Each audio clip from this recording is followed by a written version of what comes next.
Yep, and see nothing. Okay. Wait. We might be good now? Yeah, we should be good now. Hey! Okay.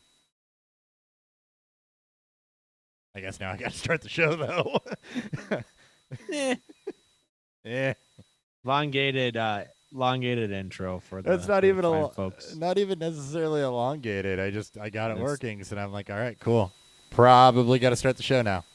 Probably a good idea.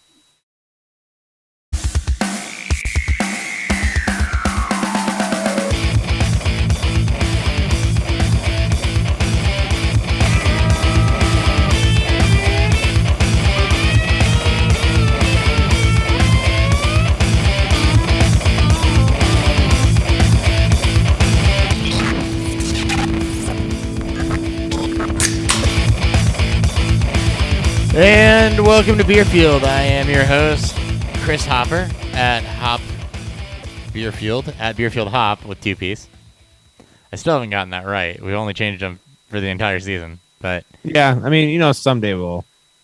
It's hard to undo 340 episodes, is what I'm estimating it was, worth of intros, right? Yeah, it sounds about right. The same. Well, is it that long? No, because Nick did it. Nick used to do it. Well, yeah, a little bit. He did the first. He did the first like 80 of them. I don't know. It's been a while. I'm not trying to figure it out. It's been a long time. It's been a long fucking time. All right. So, as always, got some football goodness for you. We're gonna go ahead. And I think what we're going to do this week, it is the backstretch of your fantasy football regular season. We are in the last 4 weeks of it for most of you before we hit the playoffs. So, 11, 12, 13, 14 is going to be your final playoff push. Your league should not be doing playoffs before week 15 because there's still teams on bye in week 14. Yeah, there's been most leagues made sure when they move to 18 weeks, most leagues it's auto-updated to week 15 as the default. So, yeah. So, 15, 16, 17 will be, yeah. So, anyway, we're going to be kind of going over the back end of that, look to make sure we don't need to reset on any players, any teams as we go. So, we're going to take a look at our current fantasy top 12 over the last 4 to 5 weeks or so. How guys are doing there at every position. Take a look at teams, how they're faring against each particular position. See if there's been any improvements, any major changes. Look at some key stats. Make sure that we don't need to reset our perspective on anybody else for the stretch run as we're setting some of these lineups, and our depth is really being tested because of injuries and bye weeks and COVID breakouts and things of that nature. We're also going to then preview all of week 11. What we're not going to do is not going to spend a bunch of time talking about a former piece of shit running back. You don't need to spend much time, honestly. You don't need to spend any time. He's a piece of shit running back that should hopefully get the entire book thrown at him and be thrown under the jail, as a lot of people have said. Props on all the NFL players that spoke up about that absolutely horrible situation with Zach Stacy. We did not. She wants the story out there, I think, which is why the video's out there. We didn't retweet it because trigger warning for a lot of people. But yeah, it's rough. For those that are on, for those that like to surf through, surf through social media, if you're a past victim of domestic violence, just be warned. Just be a little careful. You might see it. You might see people have it floating around, whether it be on Twitter or Instagram or Facebook. It's thankfully most platforms that talk about it don't show it, and if they do, they give you a pretty long warning to do so. So yeah, and it's very disturbing. So yeah, it's pretty fucked up, man. Yeah. Without further ado, though, what's fueling Beerfield?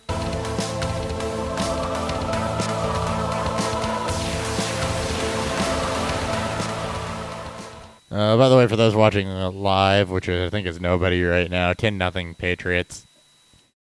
That's right. Well, we don't do a lot of game. Thursday night games anymore. We don't do a lot of Thursday night streams, so no.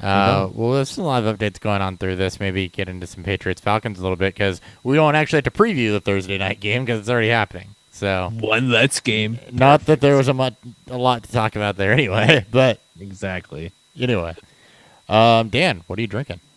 I'm drinking the newest bourbon I picked up. You and I had talked about this. Penelope? I sent you a text. So I'm having Penelope Cast Strength. This is, I believe, an MGP brand. Clocks in at 100. This one's 115.8 proof, so 57.9 alcohol percentage. This is batch number 8. Again, when I see barrel strength, because you don't see a lot of barrel strength on the shelf, and when you do see it on the shelf, you don't typically see it for a decent price. So, spoiler warning: I've had a few of these. I've had a few sips just to kind of get myself an idea of where I stand on it. But I will give you guys my full thoughts on this later. I'm interested to hear it because I really enjoy Penelope. Again, they are sourcing from MGP right now. Most of those are going to be close to 5-year barrels, I think, at the moment. So, yeah, I'm interested to hear it halfway through. The website said like it was like 3.5 to 5 years. Yeah, something like that. They blend. So yeah, somewhere in there, they batch blend. All right, I picked up O'Fallon's Cookie Tin. So. For those of you that remember the infamous Dad's Oatmeal Cookie Stout episode from a couple of years ago where I was way too drunk to live. I forgot. This is from the same series of beers. So this is their vanilla wafer cream ale. They also have a chocolate cookie stout and a peanut butter ale is part of that as well. But this is vanilla wafer cream ale. I'm guessing they don't really say anything other than an ale with natural flavors.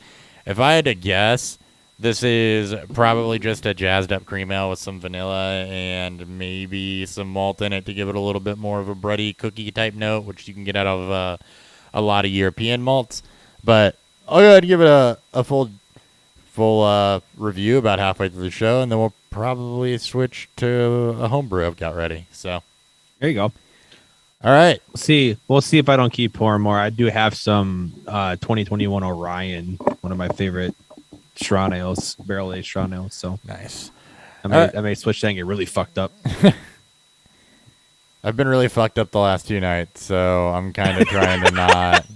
That's not do that a third night in a row. All right. So, key injury news. So, Alex Collins is late week, did not practice, and you've got Chris Carson, who's still not doing great. So. Keep an eye on that Seahawks backfield situation. This could be Rashad Penny. Rashad Penny. Yeah, I think he is for now. Yeah.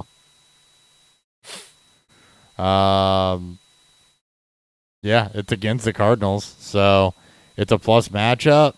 It'll be Rashad Penny, DJ Dallas, and Travis Homer. They get the run on that. Oh my God, it's pretty ugly. Woof. That's rough. Bunch of guys taking just kind of maintenance days, so we're not going to mention them unless, just fair warning, we're not going to mention them unless we hit a point where we feel like it's worth mentioning. Like, there's a lot of guys this time of year, especially in the longer season, that are going to be limited or, not practicing early in the week or, returning to practice late in the week for Thursday, Friday. So a lot of this injury news, if it's things that aren't new, not going to worry about it too much. Cordero Patterson's inactive tonight. Just nothing you can do about that right now. But I mean, that's been, and they were hinting at that for most of the week. So, I mean, I know, people, they've been like me that had him in there for the off chance because there's some spots I just don't want to, play backups in. But hopefully you guys are able to make adjustments, either pivot to Mike Davis or have a viable bench replacement for him. Okay, there's something really interesting here in just a moment. But first, Elijah Mitchell, finger surgery, as well as a rib injury. Finger surgery earlier this week. The hope had been that he can still play on Sunday. That is not a guarantee. If he cannot go, Jeff Wilson was mixing it a little bit against the Rams. He looked all right, and he's almost always guaranteed for a touchdown when he plays anyway. The Niners are very run-happy. So definitely keep an eye on that. It's against Jacksonville, so it's a positive run game script and not a tough defense. So preemptive ad, if you need running back help, go, if somebody hasn't yet, go stash Jeff Wilson. Is Mcnichol Hasty back in IR? Not practicing. Okay, he's just out. I thought I thought one of the San Francisco backs went on IR. So, Hasty, Mitchell finger injury, Hasty not practicing. Trey Sherman is in Shanny's doghouse, as they put it. So it's Jeff Wilson. Jesus Christ! And Jeff Wilson, I think, had leapfrog Hasty anyway. So if Jeff Wilson is the lone starter or the true lone starter, go and put your +2 touchdown Jeff Wilson bets in on all your sports betting sites, because it's coming, folks. If it's just him, he's found a way to get in twice. Calling it now. Texans tight ends coach Andy Bishop revealed that the team has moved Jeff Driscoll to tight end. Wait, what? Jeff Driscoll is a tight end now. Hold on. On a team where 100%. On a team, no, I believe you. I'm just pulling up his player profile. On a team where 6'4", 234. So yeah. On a team where Davis Mills and Tyrod Taylor are the two quarterbacks that you got to beat out. Jeff Driscoll is now tight end. Bishop called Driscoll a, quote, rare athlete and noted that he is, quote, on a journey.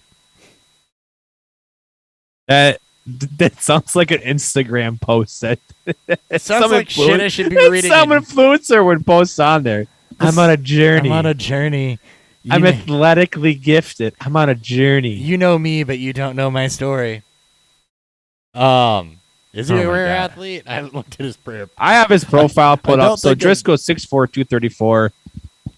He ran a 4.56 40. That's actually pretty good. Which is going to give him pretty good size adjusted speed score.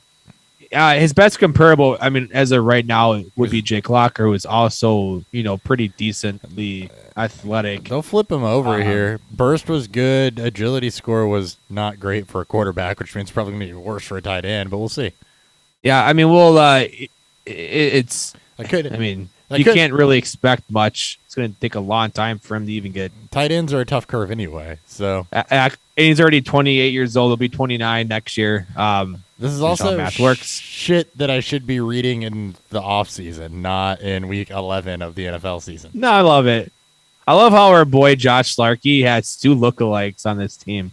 You have Davis Mills and you have Jeff Driscoll. You have both Londex. Shout out to our boy Josh Larkey. Smart human being.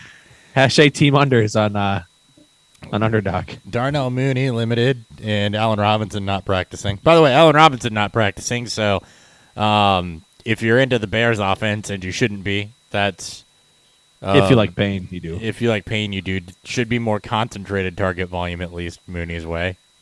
Those extra 4 targets Robinson was getting. Actually, Mooney is out targeting him and is a higher target share and a higher yardage count. I mean, he is effectively kind of the one. I mean, based on that, yeah, but it's probably more of like a 2A, 2B. Like there is no true one anymore. No one. They're actually 4A, 4B.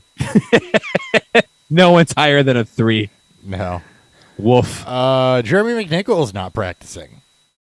He's in concussion protocol, he's in concussion protocol. It's been a lot of Foreman it's got to be last couple of games. A lot more Foreman, if that's the case.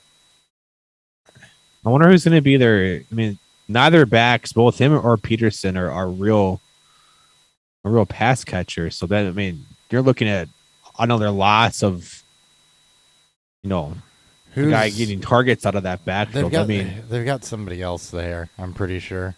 Foreman, 36% of the snaps, 11 carries. He ran 7 routes. Got 2 targets on 7 routes. That's right around average. 78 total yards. Should be a better matchup for them this week. Darrington Evans is on IR. Derrick Henry's on IR. Dontrell Hilliard's there on their practice squad.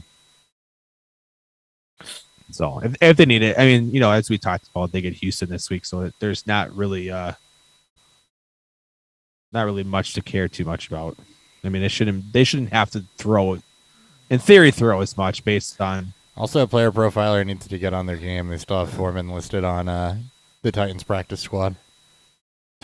Motherfuckers. Come on, guys. Jesus. So I don't even know how up to date that is, actually. Let me go check something else there real quick. I want to go to our lads because I know that they actually update their damn depth charts. I feel like I can rely on player profiler for everything, and they just let me down. God. They're so good for everything, but God damn so it, good when for they stats, fail, they fail. Good God. You don't have to think to update a depth chart in your depth chart. Good God, man. Oh, come the fuck on. Everything is slow and terrible. There we go. Holy shit. Let's see. Practice squad running backs.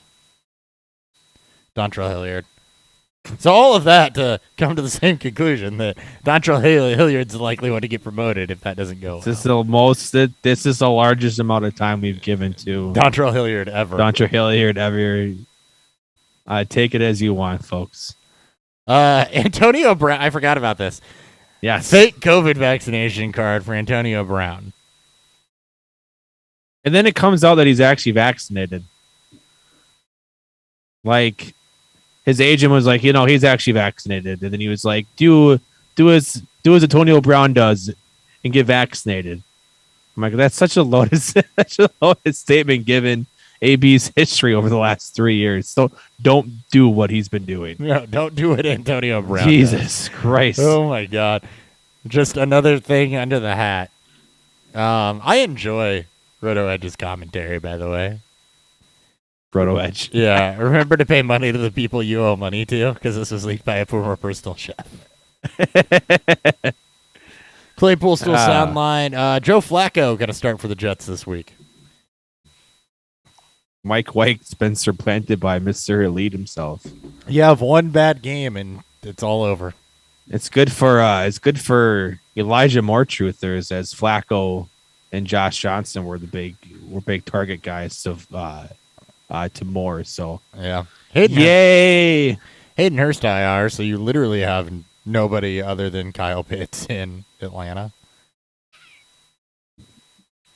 So that's like the last thing you need against the Patriots, where Belichick will undoubtedly go out of its way to make sure to game script Kyle Pitts out. And now there's nobody else to even help him. It's just good luck. In the Giants infirmary, Kenny Galladay is absent. Sterling Shepard is absent. Saquon Barkley is limited. Kadarius Toney is healthy. So, in your roulette wheel of who's healthy for the Giants this week, Kadarius Toney is the answer. Taysom Hill not practicing currently. Alvin Kamara downgraded, did not practice on Thursday. Potentially a re-aggravation of his MCL sprain. I don't think he's going to play. I don't think he will this either. Late in the week either. I mean, Friday will say a lot. We'll probably it'll be a game time decision. So stay tuned and jump onto the live stream with us Sunday morning, and we'll give you the update on Kamara. But here's a good note from Bob Sturm of The Athletic. When Michael Gallup is healthy, CeeDee Lamb is going to be the Cowboys' primary slot receiver. And that is a matchup nightmare. That's what it was last year when all three were healthy. That's what I expected it to be now that Gallup is completely back. This is great. I mean, Lamb dominated from the slot. He's great both in and out. And Gallup was used primarily as a deep threat for Dallas when all three were healthy last year. So may make him a little more boom bust, but that offense can boom just is about as good, if not better, than anybody in the league. So good days ahead, hopefully. Yeah. A lot of people beat up. By the way, Washington football team could be down to their third string tight end. Logan Thomas not able to, not ready to come off of IR yet, and Ricky Seals-Jones is currently not practicing with a hip injury. So Thursday did not practices are not good signs. We've learned. So that would leave to a team that targets a tight end something called John Suspense. Bates John Bates? or Sammy Reyes as the active tight ends. I have no idea who either of them are. Oh, I'm pulling up John Bates. John Bates looks like it looks like the looks like the loudmouth high school bro at all those college frat parties. So Gronk? So yeah, except he's more like 95. He's more like mid 2000s washed. Is based on his hair and his goatee. Sure, he's a nice guy. 4th round pick this year, 6'5", 250. Best comparable player profiler. Shout out Nick Vanette. Oh, there you go. Show legend Nick Vanette. Oh my God, he does look like a. He does. Not, I would also say he looks like a less drugged up and drunk version of the lead singer of Smash Mouth. he's also not athletic at all. Decent agility score, which means, you know, He's those not. third and shorts.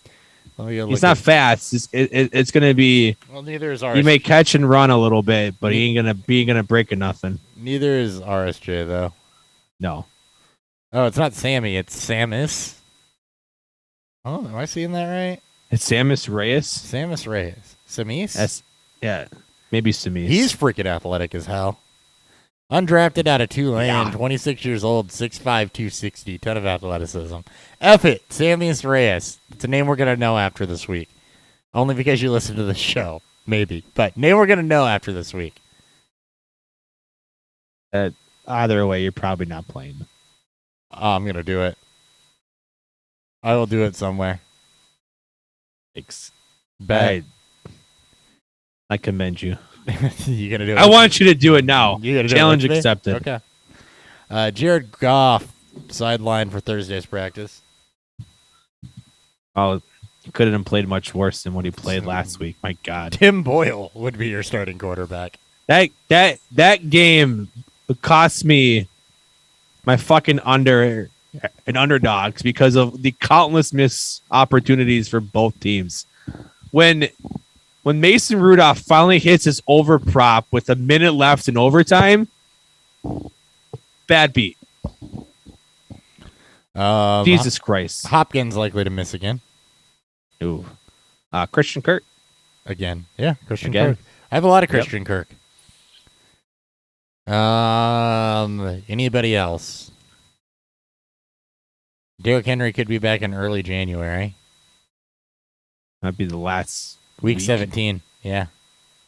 2 weeks. That's left, what I boys. said. That's what I said when the injury happened is that Well, that was always don't that was drop always him. a You part of might his have him for your timetable. championship, but you got to get Yeah. there first. You got to get there, and you got to hopefully hope that Tennessee is going to activate him, and then you got to hope that he's actually 100% back, or at least close to it. And we're into Wednesday stuff. I think that pretty well covers everything on injury news. So, Sure. let's go look into some of this stuff now. All right. All right. Let's start with quarterback. We'll go in weeks 7 through 10, so the last 4 weeks, going by average points per game. I'm going to give you your top 10, or do you want to go top 10 or top 12? Just go. I just go top 10. All right, your top 10. That's Lamar Jackson by a full point almost, which is a lot over 5 weeks for a quarterback. Dak Prescott, Tom Brady, Josh Allen, Justin Herbert, Matt Stafford, who's down at 6, which is actually a fall. Joe Burrow up there at 7. Tannehill, Tua checking it at 8. At about 19 points per game. So big drop off after Tua to Carson Wentz and then Jalen Hurts. Big drop off is 2 points a game, by the way, in quarterback speak, but that's still a pretty big drop off between Tua and then you get down to Wentz, Hurts, Mahomes, Garoppolo. So I think the big resets there. A lot of people had seen Joe Burrow as a streamer. Cincinnati is that kind of pick of bad defense with a good offense that you want to run out there. And then, Tua is the other one that I think can be had on a lot of waiver wires that has looked decently better since he's gotten back. He's dealt with injuries, but when he's been on the field, he's been pretty all right, I'm pretty sure. Go look that up real quick. No, he's been he's definitely been serviceable. I mean, just looking at the other way, just looking at it, just not points per game, but just what has been done. I mean, it's a pretty big steep from just a top 5-ish, or just really top 3. Yeah, the top 3. And Josh Allen is. I mean, if you take, never just take out a game, but game against Jacksonville is what's hurting him Jacksonville from being game. up there. And then their bye week was in there. Yeah, and then Justin Herbert. So there's kind of a clear top 5 there. That's kind of where I draw that line at, though, is those guys. Tom Brady outperforming a lot of expectations, I think. Tom Brady is he's outperforming Father Time. He's going to, it's unbelievable. It's like Brett Favre, age 39 with the Vikings, and that seemed insanely amazing to watch from a fantasy perspective, what he was able to put out that year. Then you just get Brady, who just continues to defy expectations from what you would normally get from the quarterback position at this age. And it's yes, he's got a lot of great weapons around him, but it's Brady.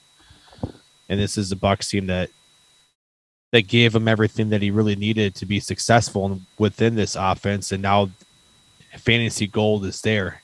Granted, banged up defense, especially banged up secondary, has led to maybe more shootouts than maybe we expected. But Brady just being high efficient again, and now with a little more volume. I mean, this is what we're getting, and it's minus having no rushing floor, and he's being able to do this. It's just incredible. Yeah. All right, running backs. This is an area where I think people are going to need to reset a little bit. Jonathan Taylor, no surprise there. Clearly the RB1 over the last couple weeks by a full 2+ points. Alvin Kamara, who's dealing with the knee injury now. Joe Mixon, which shouldn't be that surprising to anybody. Then there's a little bit of a drop-off. James Conner, who's largely carried by one big game, but very touchdown volume dependent for James Conner. Does help that Chase Edmonds is hurt for him. So he should be plugged into most lineups right now. Yeah. And then the Cardinals really need to get Murray back too. That's what's also hurt him is, when you lose that touchdown upside because your team goes from, one of the highest scoring teams in the league to below average, it also does not help. So Nick Chubb, Christian McCaffrey both only played 2 games over the last 5. So McCaffrey, by the way, just kind of working his way back. Najee Harris, Matt Breida. One game. 16 points. That doesn't really count. Michael Carter. Is there. I mean, he's the one that's getting garbage time, and when Mike White was actually the starter there, he was the primary benefactory to him. When it was Josh Johnson, I believe it was mostly Ty Johnson, and then I guess we'll see now with Flacco. But Carter should be the only running back that's of note that you can play here for the Jets. Yeah, for the Jets. It's not a week to week. It is a matchup dependent start, to be sure. Yeah, but he's been decent. He picked up the touchdown last week. He's getting receiving work, though, is the other big thing here. So while there's not been necessarily a ton of yardage on the ground, because he's getting that receiving work, over 40 yards receiving 3 of the last 4 weeks, especially in PPR formats. So we're doing these based on half PPR. But in full PPR formats, especially, Michael Carter is showing what we thought he could when he was drafted, essentially. So he's stepped up a bit. Behind that, you've got Damian Harris, who is taking over that New England backfield. Deandre Swift, who's kind of fallen off a bit, as the Lions' offense has fallen off a bit.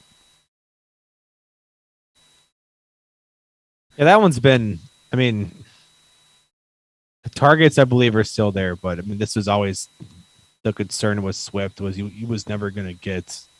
It was going to be tough to get the boom weeks. He would need to have heavy volume to reach that heights because touchdowns were just kind of. Yeah. You weren't going to expect a lot from him in that department. And he had heavy volume last week, but the efficiency has not been there at all for him really over the last 3 to 4 weeks.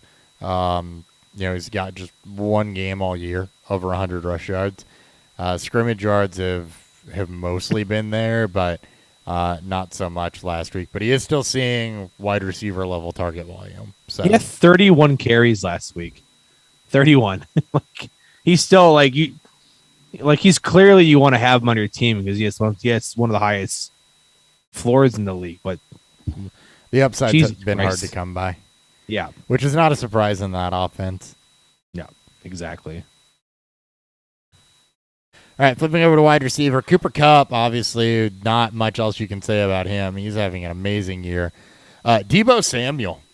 Let's talk about somebody. I said it a couple weeks back, and he's done nothing since then to pull me off of this. Deebo Samuel is a must start, and Deebo Samuel was such a value looking back at what you've gotten out of him this year. He, to me, has been everything you wanted A.J. Brown to be. Yeah. Yeah. Or Brandon Ayuk, who you drafted ahead of him, most likely. I mean, I did. I'm not going to, shy off. I mean, I had them both ranked similarly. I think a lot of people did. So Deebo Samuel, wide receiver 2 over that stretch. Chris Godwin, Mike Evans, that's not a surprise. Michael Pittman, another breakout guy. He was a must start at this point. We talked about him a lot on this show. But he is very, very much a guy that you plug in as a must start. Yep. The thing with Deebo, by the way, I want to get back to him for a minute, is that they scheme him. It's a run-first team. They scheme him into their running game, too. I mean, they scheme. I mean, it's been. They run both him and Ayuk similarly. They want to get him. They want to make sure that they're manufacturing touches for him, whether that's behind the whether that's in the backfield, whether that's in short passes, screens, high efficient throws, high catchable throws, and they do the same thing with Kittle. This offense, it was always when all three are healthy, what is it going to look like? Well, and with Ayuk in the doghouse, Deebo has seemingly been that answer for the entire year. Like, don't look at weeks, this past game where he only ran 16 routes. I mean, the guy was still a wide receiver. Like, he was still the number one receiver. They ran 40 times. They were up the entire game. So even in a negative game script, he had 5 rushes and a rushing touchdown in a negative game script and a receiving touchdown. Just 5 targets. So even in a negative game script, they are still finding ways. But he caught all 5 to get him involved. Exactly. That's what I'm saying. Super high volume. Even in a game that's not made for, like you would think would be made for a lot of receivers, they still found ways to get him involved. And his end-of-season stat line is going to be absolutely ridiculous. He's already got 86 targets, 54 receptions, already closing in on 1,000 yards in the receiving game. Yeah, it's this offense has kind of found some new life. I don't know if it's the defense getting healthy and then now Garoppolo getting healthy, that they have found this success. And it's I mean, I think Kittle scored once or twice Monday night or on Sunday night too. So I mean, it's the offense is starting to flow. And if all three of these guys, I mean, like even Ayuk ran one more route, had one less target, just didn't get any touchdowns. Obviously, no yards as well either. But the offense is starting to find its click, and that's only going to help everybody else because who are you going to double? Right? Especially with how they use them, it's even more difficult to double them when all three of these guys are yak monsters. Yeah, they are, and I mean that's what San Francisco. They have a type, right? Yeah, yes, they do, and they're making good on it. And Michael Pittman, not schemed in as much of the same vein. The volume has been similar for him. Really 5 to 6 targets, but he's highly efficient with that volume. And is their, best receiving option in the red zone. So Michael Pittman's also getting it done there in Indy, and I think that one is for real. You're witnessing a breakout there. Going beyond that, Stephon Diggs, Jamar Chase, Keenan Allen, Tyreek Hill, Robert Woods, who's now out for the season, AJ Brown, CeeDee Lamb, Elijah Moore's climbed up there.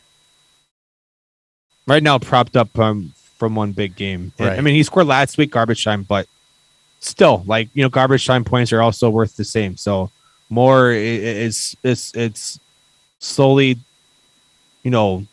becoming, finding himself into his own, and it's going to be hopefully wheels up with this bad Jets team that he can be. Would you believe me if I told you Hunter Renfro is outscoring Justin Jefferson?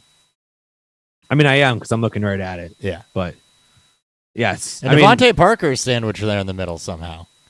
One game. Yeah. So it's actually quite amazing with Renfro. It's kind of taken both Waller's soul and what Ruggs left over, because Waller has been kind of disappointing too. Waller could not get anything going against Tyrann Mathieu last week. He hasn't gotten much. I mean, he has fallen. He's fallen from a top 3 must start to a below, or he turned into a average streaming tight end. And now we're living off of this idea that he is going to get target volume, and it's starting to shift. I don't think it's been just a couple weeks. This has kind of been the trend since like week 3 or 4. Yeah, I'm pulling it up. I'm betting that up too. Hunter Renfro, by the way, has been 8 or more targets the last 3 weeks, and really going all the way back to week 4, he's been 8 or more targets. I mean, the difference between Hunter Renfro having a good floor game and a really good game has been the touchdowns. But, I mean, in PPR especially, this is a guy that's good for, 8 to 9 targets, 5 to 7 receptions. He's giving you a 12 to 13 point floor as your wide receiver 3. Yeah. Because you picked him up off waivers most likely. I mean, his target volume is decidedly up. And Darren Waller, it's been, I mean, the volume's there, right?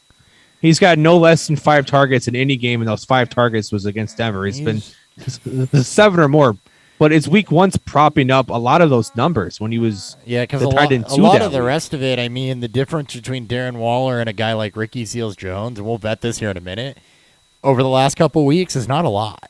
Well, just look at him and Dalton Schultz. Yeah. Him and Dan Arnold recently. I mean, Waller has been, outside of week 1, has been average. Tight end 9, tight end 13, 10, 15, 12. He got it done on volume in week 9 against the Giants when he finally saw double-digit targets for the second time this year.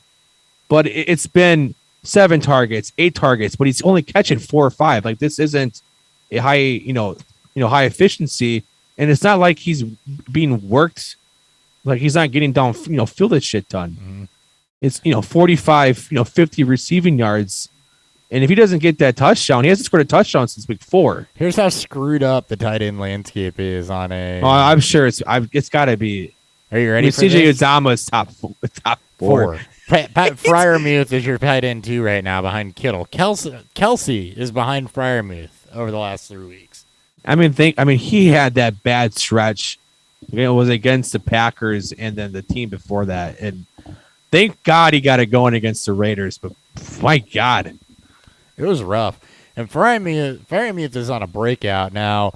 Little, touchdowns propping that up a little bit, but it's touchdown. I mean, what's the difference between Freiermuth and Darren Waller over the last 4 or 5 weeks? What about Tyler Conklin? Not a damn thing. Tyler Conklin's in there. I mean, Conklin's he's not getting as much, but he's got, 5 or more targets since week 6, his last 4 games. He's catching just as many passes. And he's getting just as many yards. Tight end is a total cluster. And Kyle Pitts, who should be thriving without Calvin Ridley there, is not. I mean, it's tough, though, still. I mean, yes, he should be, based on perceived target volume. Well, but I mean, he's also a rookie, and he's also, I mean, I'm not saying he's playing out of position because he's more of a bigger body receiver, but I mean, maybe there's some struggle just, getting caught up to the NFL speed. Sure. All right, I want to shift over and look at some stats here. Fucking tight ends, man. Jesus. Over the same thing. See what we can find that's surprising here. Over, let's call it the last 13-0 halftime. Yep. Patriots. You go to the same length of weeks here, basically. Shout out Fantasy Pros, by the way, which is who I'm using for most of this stuff. Same here. Okay. Passing attempts, Patrick Mahomes, Matt Stafford, Carson Wentz, Mike White, Teddy Bridgewater, Matt Ryan, no surprise there. Allen Jackson Carr. Nobody's surprised. Nothing there surprised me. Passing yards leader, Jimmy Garoppolo is third over the last 4 or 5 weeks. It's got some 300 plus games there too. In some games, and I think in most of these games, it's hitting San deep. Francisco has been playing, positive games. Has been either neutral or more of a positive game strips for running backs, and Garoppolo is still getting done. That's why, I mean, the San Francisco offense is figuring this shit out, and it's turning into fantasy gold here. I feel like he's hitting deep. Yeah, 6th in adjusted yards per attempt. Where's his? Yeah, 3rd in yards per attempt. So, Garoppolo's working the ball deep. Well, when you get Kittle's finally healthy, Debo's been healthy all year. Ayuk is kind of, working himself off the doghouse and it's been productive. It's helped. You get you get the best yak tight end in the league and then 2 of the best yak receivers as well. That just helps overall. Because again, as we've, coming back to that point in which we talked about with Debo and Ayuk is who are you going to double? Yeah. Well, someone's going to get open. And Garoppolo's benefiting the most from receiver yak per target, which should surprise nobody. He's first in that category, so. 4.3. That's fucking nuts. That's a lot. 4.3 per target. That's Even with receiver separation being being well below average, the yak wise is just pretty good. That's nuts. That's nuts. Pretty good. Pretty good. Yeah, he's leading in yards per attempt out of regular starters, just a hair over Murray and Burrow. So 8.3 is nothing to scoff at. I mean, we know he's not. We know he's going to be more of the intermediate underneath guy.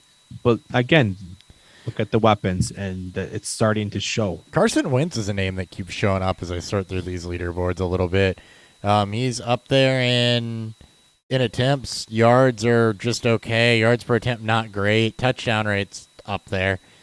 Colts throwing in the red zone a little bit. He's back with Frank Wright, man. This was a guy that made him the MVP during the Eagles Super Bowl run. Mm-hmm. What quarterback over the last 5 weeks has the most rushing yards? Well, it's not going to be Jackson or Hurts because there'd be no reason for you to bring it up. It's otherwise. Jalen Hurts. Is it Jalen Hurts? Okay, I figured maybe by 2 yards over Jackson. That seems too obvious. It seems so obvious. I figured it'd be some. Okay, here, I'll give you one that's less obvious. Who's fourth? Fourth? Yeah. Justin Fields is third. Yeah. I mean, he's had some. He's, man, that confidence has risen. Who would be fourth? Taylor Heineke. Who's fourth? Heineke. Okay, yes.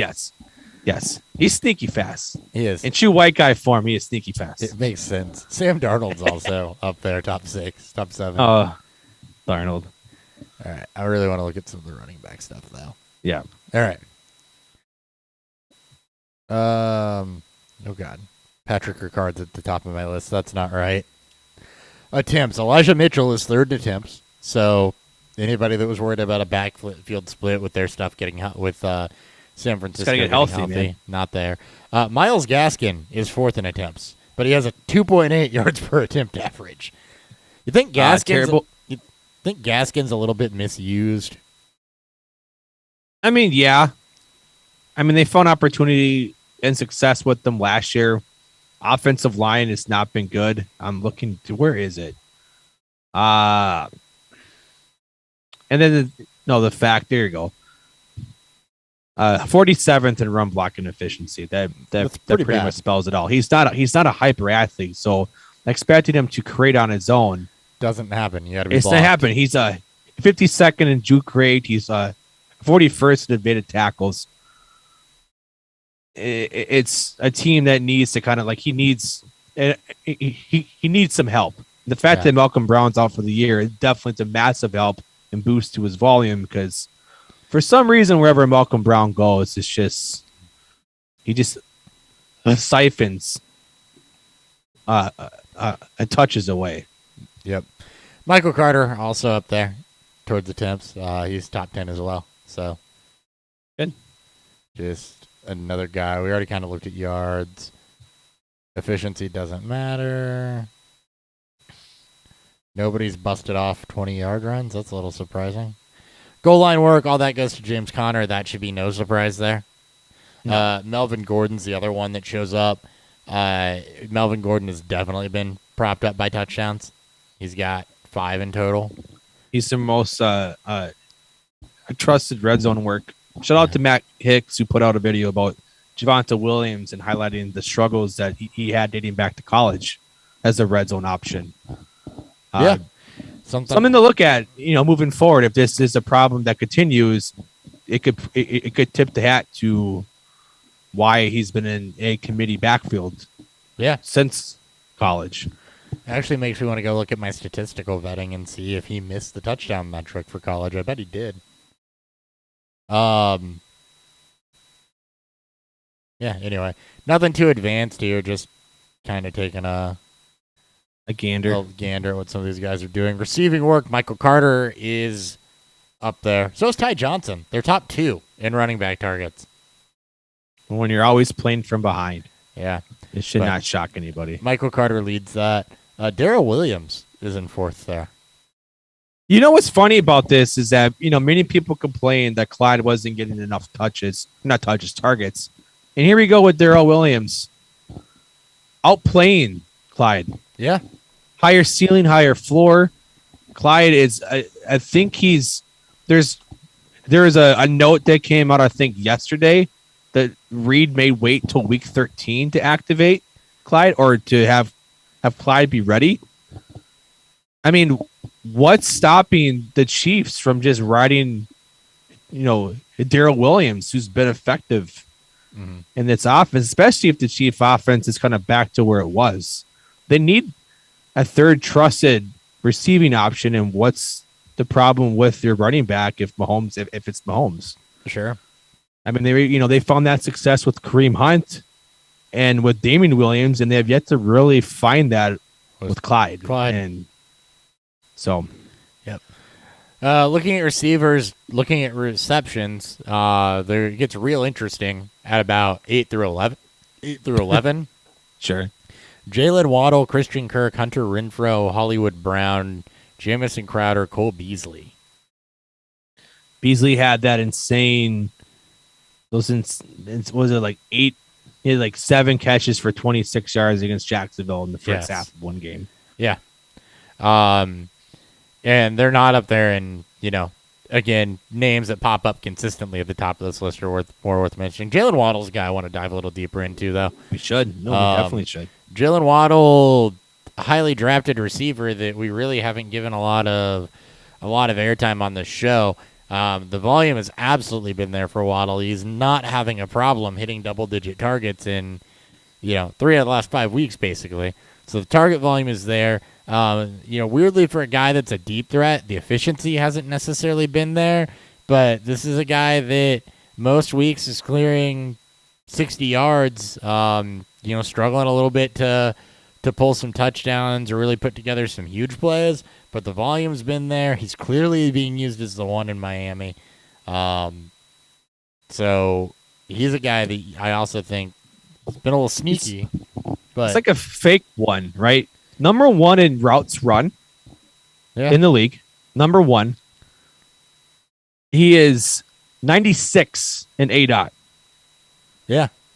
The Dolphins know how to use this receiver. And I say fake alpha because, if your alpha is operating short to the line of scrimmage, that means something's wrong. Not to say that this is wrong for Waddle. We'd love to see the fact that he's getting double-digit targets in 3 of his last 5 games. And his lowest target has been 6 since week 4.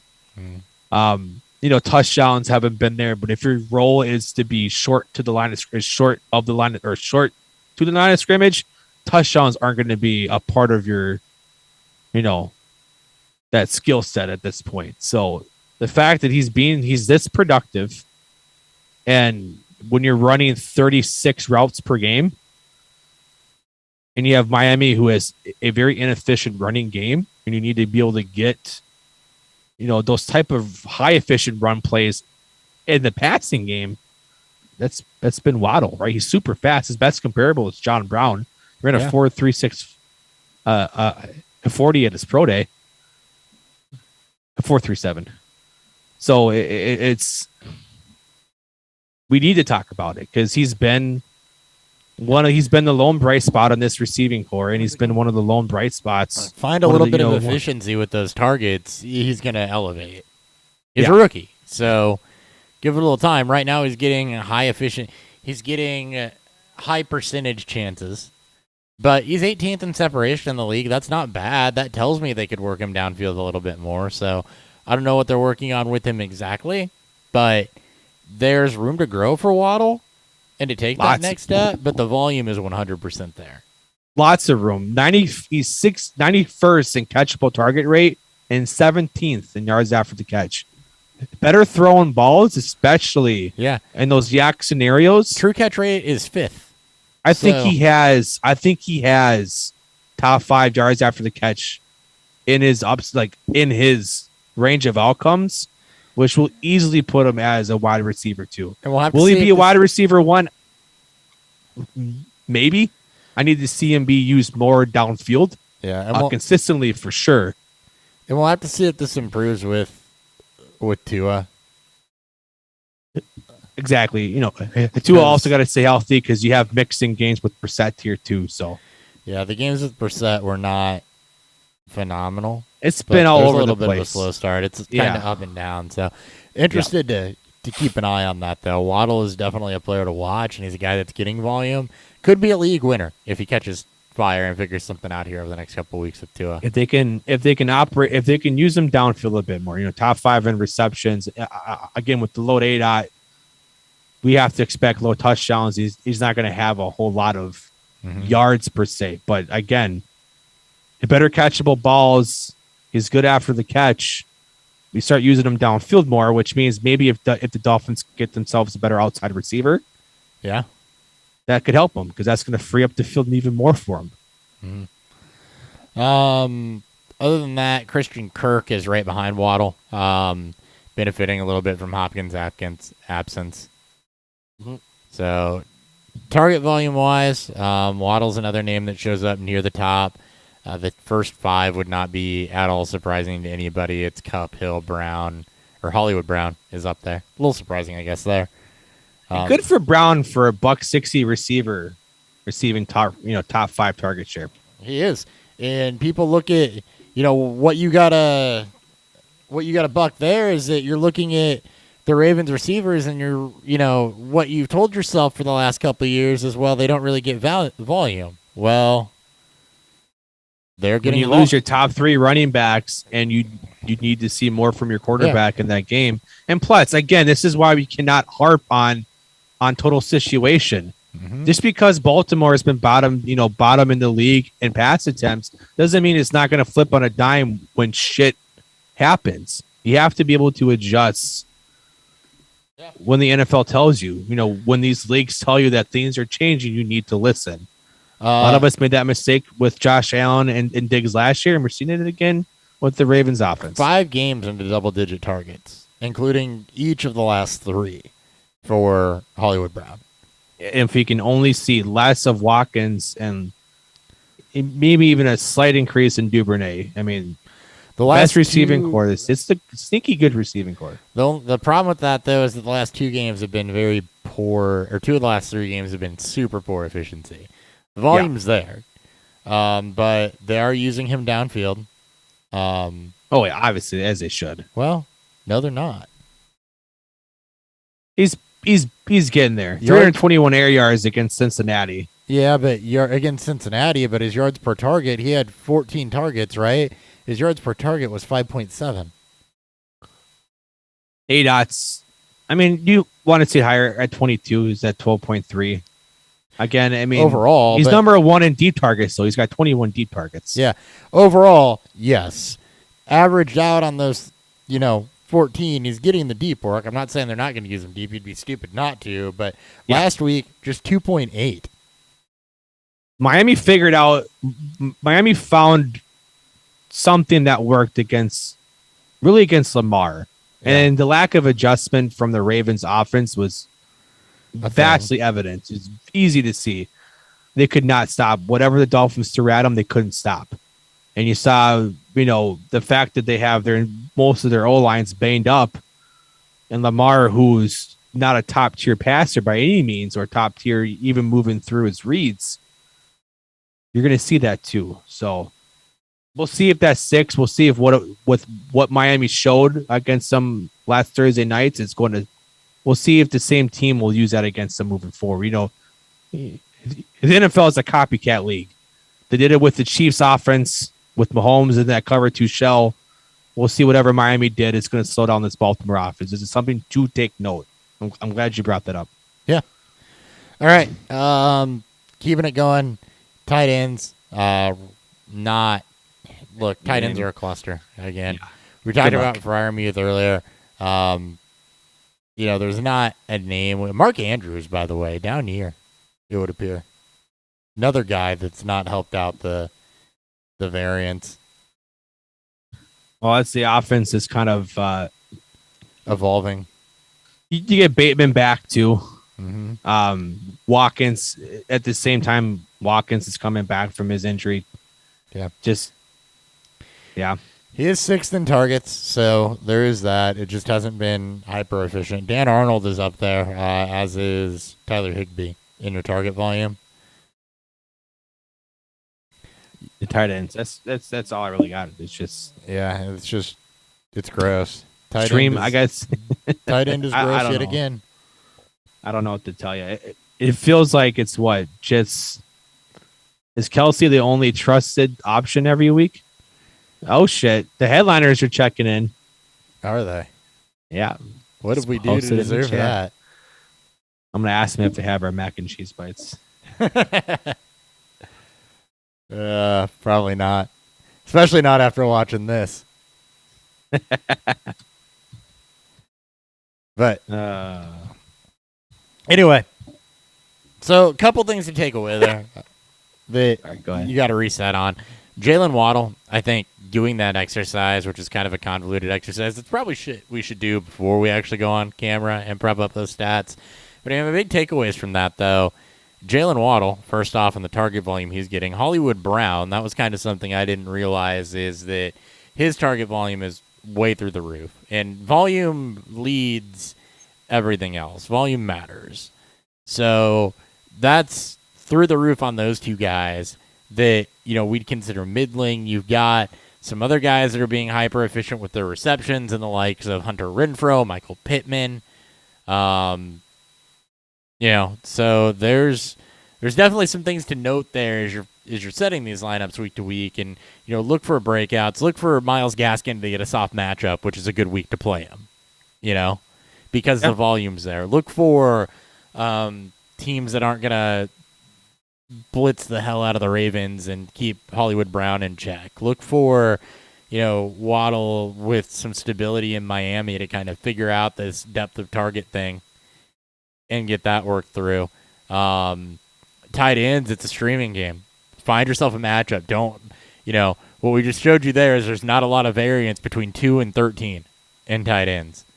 Rotate them. And then there's Mike Gesicki with 7 targets who leads his team and no catches. Nothing. Hawkinson, 1 target, no catch. Yeah. And a neutral game script. There should be no loyalty to tight ends right now. None. I mean, none. Besides Kelsey, and even then you have to, there's risk if the Chiefs fall back to where they were. There's no loyalty. Don't act like you have to play. You have to play these guys every week. Once you get beyond Kelsey, the difference between Kyle Pitts and Dallas Goedert in target volume is 8 targets. Yeah, this is the risk. This is why every year it's not just us, it's everybody. It's their boys, at the headliners. Everybody telling you, don't reach for tight ends, and they'll say, reach for the elite. I don't think you and I expected Waller to kind of drop into this streaming tier, but a lot of people were forecasting Pitts and Hawkinson, and Pitts, to his credit, I mean, he's up there, right? But yeah, I mean, you look at yardage, the drop off comes after Pitts and Kelsey. Then, there's 50 yards separating Dallas Goedert from Cole Kmet right now. Hawk was, I don't know. It was rough. He ran, and maybe we credit this to Pittsburgh's elite pass rush, something we can take note, right? Mm-hmm. If the Lions are playing against a great pass rush, and we know Pittsburgh has one, Hawk ran 20 routes. He stayed in and blocked. Yeah. This has been the issue. And we even talked about this when we brought up Hawkinson, was you got to be careful with this. The Lions want to keep him in the block. Yeah. And by the way, we're talking tight ends. Cole Kmet's quickly becoming Jack Doyle. I throw him out there, but he's another guy that over the last 4 weeks is seeing that 5 to 8 target range, right? So no loyalty to tight ends not named Kelsey is kind of going to be my name of the game for the next several weeks. I may roll with Freiermuth a couple weeks in a row, for example, but if I see something on the waiver wire that looks like it's going to be a plus matchup, you're going to have to stream tight ends, I think, if you really want to find that competitive advantage over the backstretch. Yeah, I mean, I'll put Hawk up there if the Lions, if their O-line can get a bit healthier and they're not playing against elite pass rush. I mean, look at Pittsburgh, elite pass rush. Minnesota, elite pass rush. Baltimore, they were able to get the Rams in check, but the Rams have been downplaying most of their opponents this year, and you can kind of see and almost predict. If Lions are playing against an elite pass rush, they're probably going to keep Hawkinson in the block more, especially if their O-line is not healthy. Yeah, absolutely. All right, you want to review some beer and then get into some I will review some bourbon, and then we will get into these games. Right. You got bourbon. I have beer. This is why I need to review beer.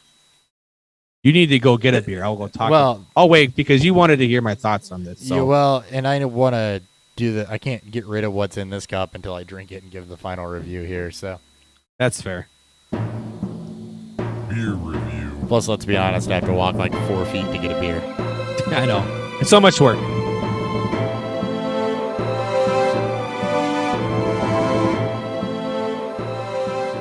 All right, Dan, I am very interested, so tell me what you think about the Penelope, because I think it's a good, affordable release. So on the nose, you're going to get, your toasted caramel, your toasted toffee, your chocolate to it. Obviously, if you nose it too much, you're going to get that ethanol. For a barrel strength, it doesn't provide a whole lot of heat on the back end. It definitely's got some of the spices and the pepper that comes out. And I get a decent amount of a cherry afterwards. But I'll take a sip and we'll kind of go through it. Ew. The form on that was really good. Oh, thank you. So again, obviously your traditional chocolate, vanilla. I get some caramel on the back end, as the kind of taste blends away. It's where you get most of the vanilla and that sweetness comes from. The fruit kind of likes to linger and hang around. The spices really come out as it kind of just starts to go down the throat more and it really starts to linger.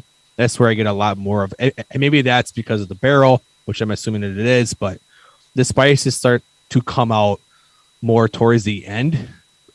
And again, for a barrel strength, this doesn't pack a lot of heat, which will turn some people off, but it also invites a lot more novice bourbon drinkers, and they should not get afraid when they see a barrel strength and Penelope in the same title.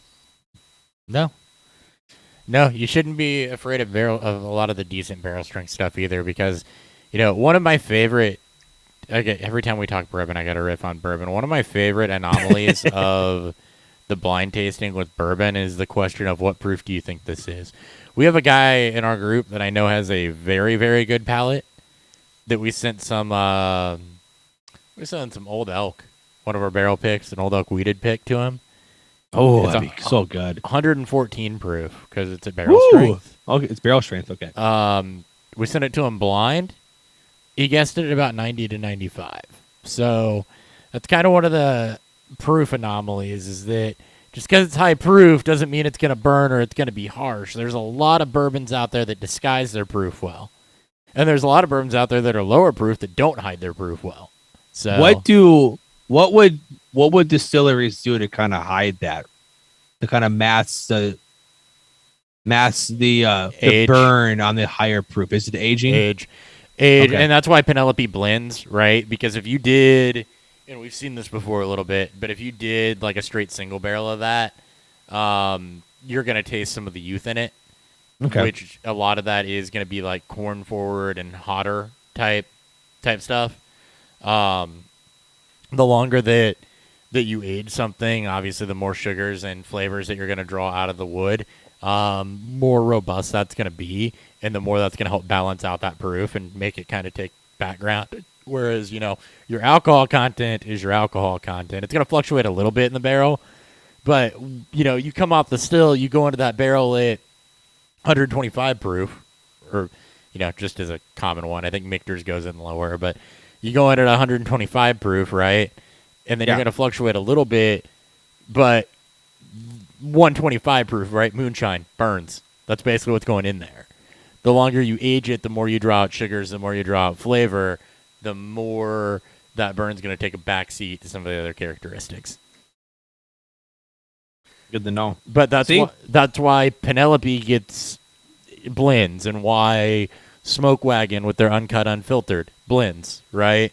Yeah. And does small batch, because you can blend enough younger barrels together to where you get that same type of flavor profile that masks that proof in the same manner. You're just not going to get it necessarily out of single barrels. That's why, Four Roses barrel strength single barrel, right? That's, I think, 8 to 10 years. There's a reason for that. So yeah, makes sense. All right, good to know. This vanilla wafer cream ale from O'Fallon was about exactly like it expected to be. It was very easy drinking. It wasn't necessarily I'd write home about as being phenomenal, but I thought that they pulled off well what they were trying to do. As soon as it hit the lips, you get kind of that light, crisp kind of cream ale notes. Not a ton of corn to it. Hint of vanilla towards the back end, but it does have some of those cookie, more bready notes that I kind of expected I would get. I don't know if I predisposed myself to that by thinking that's what this was going to be, but that can happen. So it can, but I think that's what they were going for, and I do think that they pulled that off.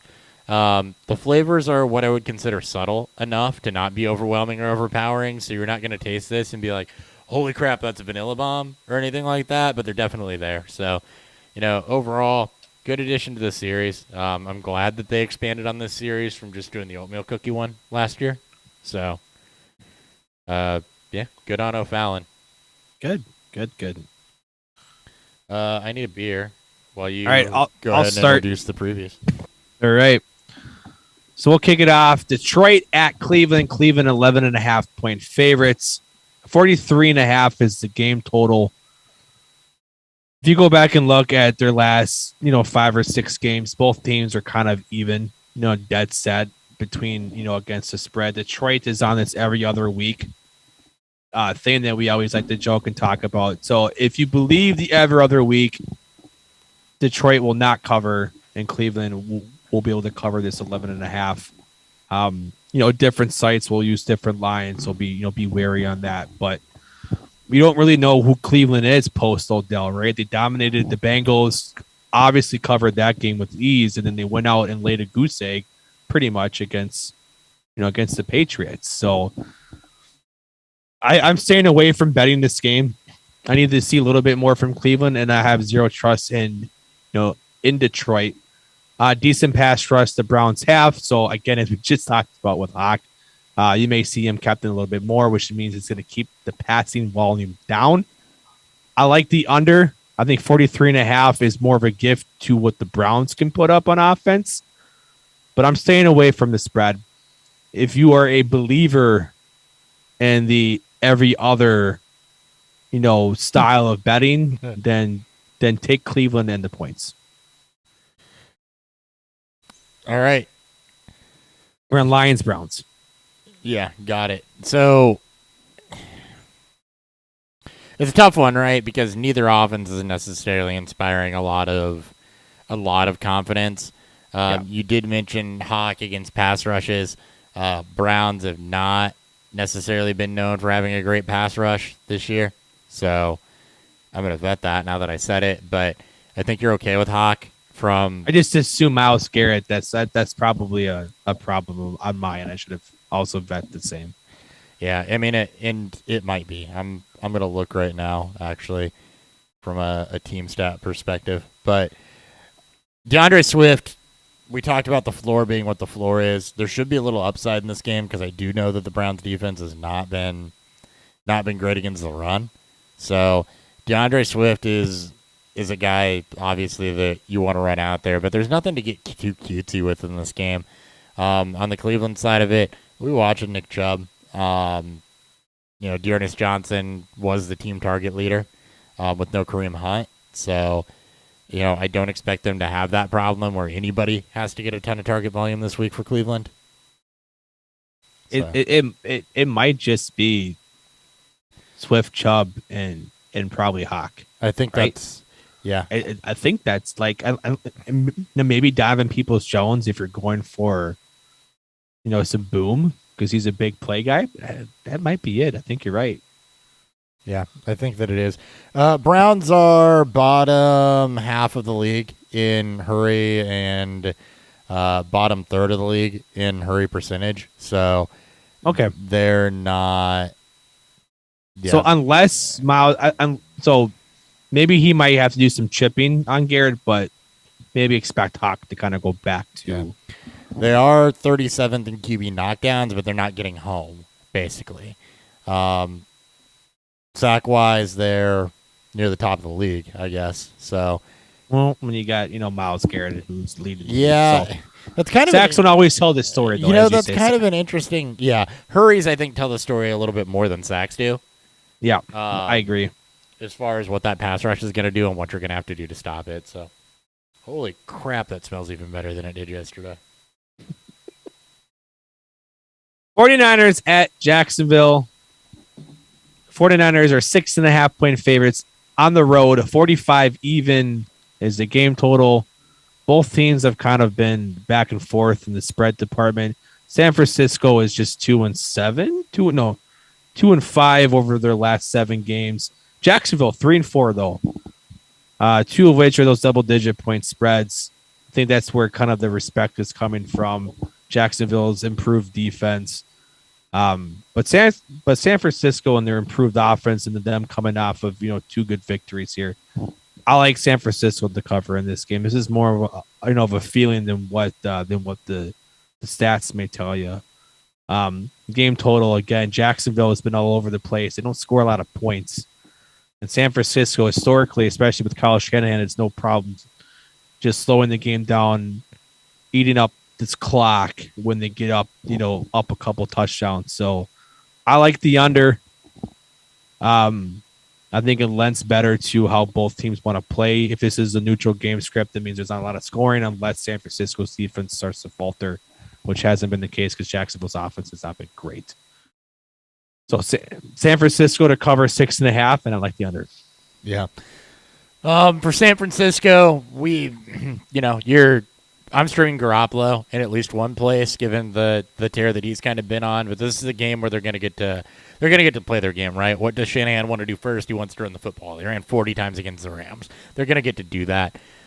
Keep your eye on Elijah Mitchell's status, as we mentioned earlier, as that goes. If he does not play, this is going to be a Jeff Wilson game through and through. So whoever starts at running back for San Francisco, start him. Mitchell if he's healthy. Wilson if he's not. Tune in on Sunday. We'll have all those updates for you. You absolutely cannot sit Deebo Samuel right now. He's a must start. And you're not going to pull off of George Kittle. We mentioned that there's no loyalty with tight ends. That is true. You're not sitting Kittle. The high upside guys you're still playing regardless, right? That's more of, if you see somebody on the waiver wire, maybe stash your high upside guy for a week and turn a roster spot or something like that. This is not one of those games, though. On the Jaguars side, you're not interested in anything other than James Robinson. Jamal Agnew has had some blow-up plays, but it's boom or bust, right, is what you're going to get with that. They are manufacturing touches for him. He is the type of player that the way that they're using him can bust off a big one, as we saw last week, but it's absolutely going to be the floor can fall out from under that at any point as well.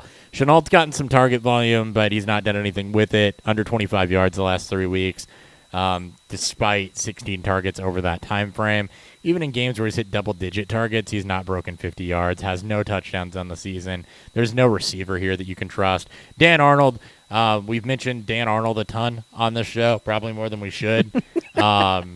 We really have. That tells you all you need to know about the state of the tight end game. He is getting volume, though. He is consistently over 60-plus yards. So, hey, that's good for a tight end. That's good for a tight end. That's easily stream-worthy plus. Yeah. So you're okay playing Dan Arnold and James Robinson. So your sum up on this one, Garoppolo, if you got to stream somebody, over what we saw from Baker the last couple weeks, I mean, Garoppolo is a top 18 guy easy this week. And then Dan Arnold, James Robinson on the Jacksonville side, Deebo Samuel, George Kittle on the 49ers side. Don't play with Ayuk. It's not a game where I expect Ayuk, who's clearly behind in the pecking order, to get a ton of volume. Yeah, and potentially expect what we saw against the Rams. Both of them ran under 20 routes and a lot of rushing attempts. Mitchell being hurt may change that. You may see them throw a little bit more, use their wide receivers more. But I agree, I'd probably say off Ayuk. All right, Colts at the Bills. Bills are 7-point favorites at home. 50.5 is the game total. Both teams been great in the coverage. Been great against the spread over the past a few weeks here. Colts have found their stride. Have covered 5 out of the last 7 games. Bills have been pretty much the same. They're 5-3-1 in the season. A lot of their covers, and they've oddly covered high spreads. But if you go and you look at the matchups they played against, they covered the Jets' bad offense. They covered the Dolphins' bad offense twice this year again. And then you look at teams who have a little more prolific on the offensive side with the Titans and the Chiefs. Well, they covered the Chiefs because they weren't favored. I like the Colts to cover this one at plus 7.5. All but one game this year, or 2 games that I've seen this year that they've covered when they've been dogs this year. They're 4-2, 3-1 on the road. When it comes to covering against the spread, I like the Colts 7.5. They've been playing great. We know the Bills defense is lights out. But what we've seen from this Wentz-led offense and with Jonathan Taylor finding his legs and the Colts kind of buying into that more and more, this might be that Derrick Henry style game where even against a good run defense, Taylor is just going to slam and run home. So I like Colts 7.5. I like Colts at -7 or +7. And game total, I think, is good at 50.5. This, I think, with the Colts covering, I think this game stays close, and which generally means more scoring as the Bills love to throw. So, yeah, I like the over in the Colts. So we're gonna use the what I take them over Jimmy Garoppolo scale for quarterbacks, and the answer is for Carson Wentz is probably not this week, given the defense that he's up against. That being said, we mentioned Pittman's efficiency, so. You're okay running him out there. You didn't draft him as a guy that's going to be the best receiver on your team. He's easily going to be a top, 25 receiver again this week. So you're definitely running out with Pittman. I completely agree with your take on Jonathan Taylor, where I think this is a game that he can absolutely smash. It's a good run defense. You're not worried about Taylor anyway, right? I don't have to give you advice to start Jonathan Taylor. The floor is such that you don't have to worry about Jonathan Taylor. Nyheim Hines games, have kind of really not been a thing. Taylor's getting more and more work, and Hines is getting more and more phased out. He's had over 5 targets just once over the last couple weeks. Really hasn't done a whole lot. So, you really, I would steer a little off of Wentz because I don't trust the efficiency. I expect this game to maybe be a little bit more black and blue.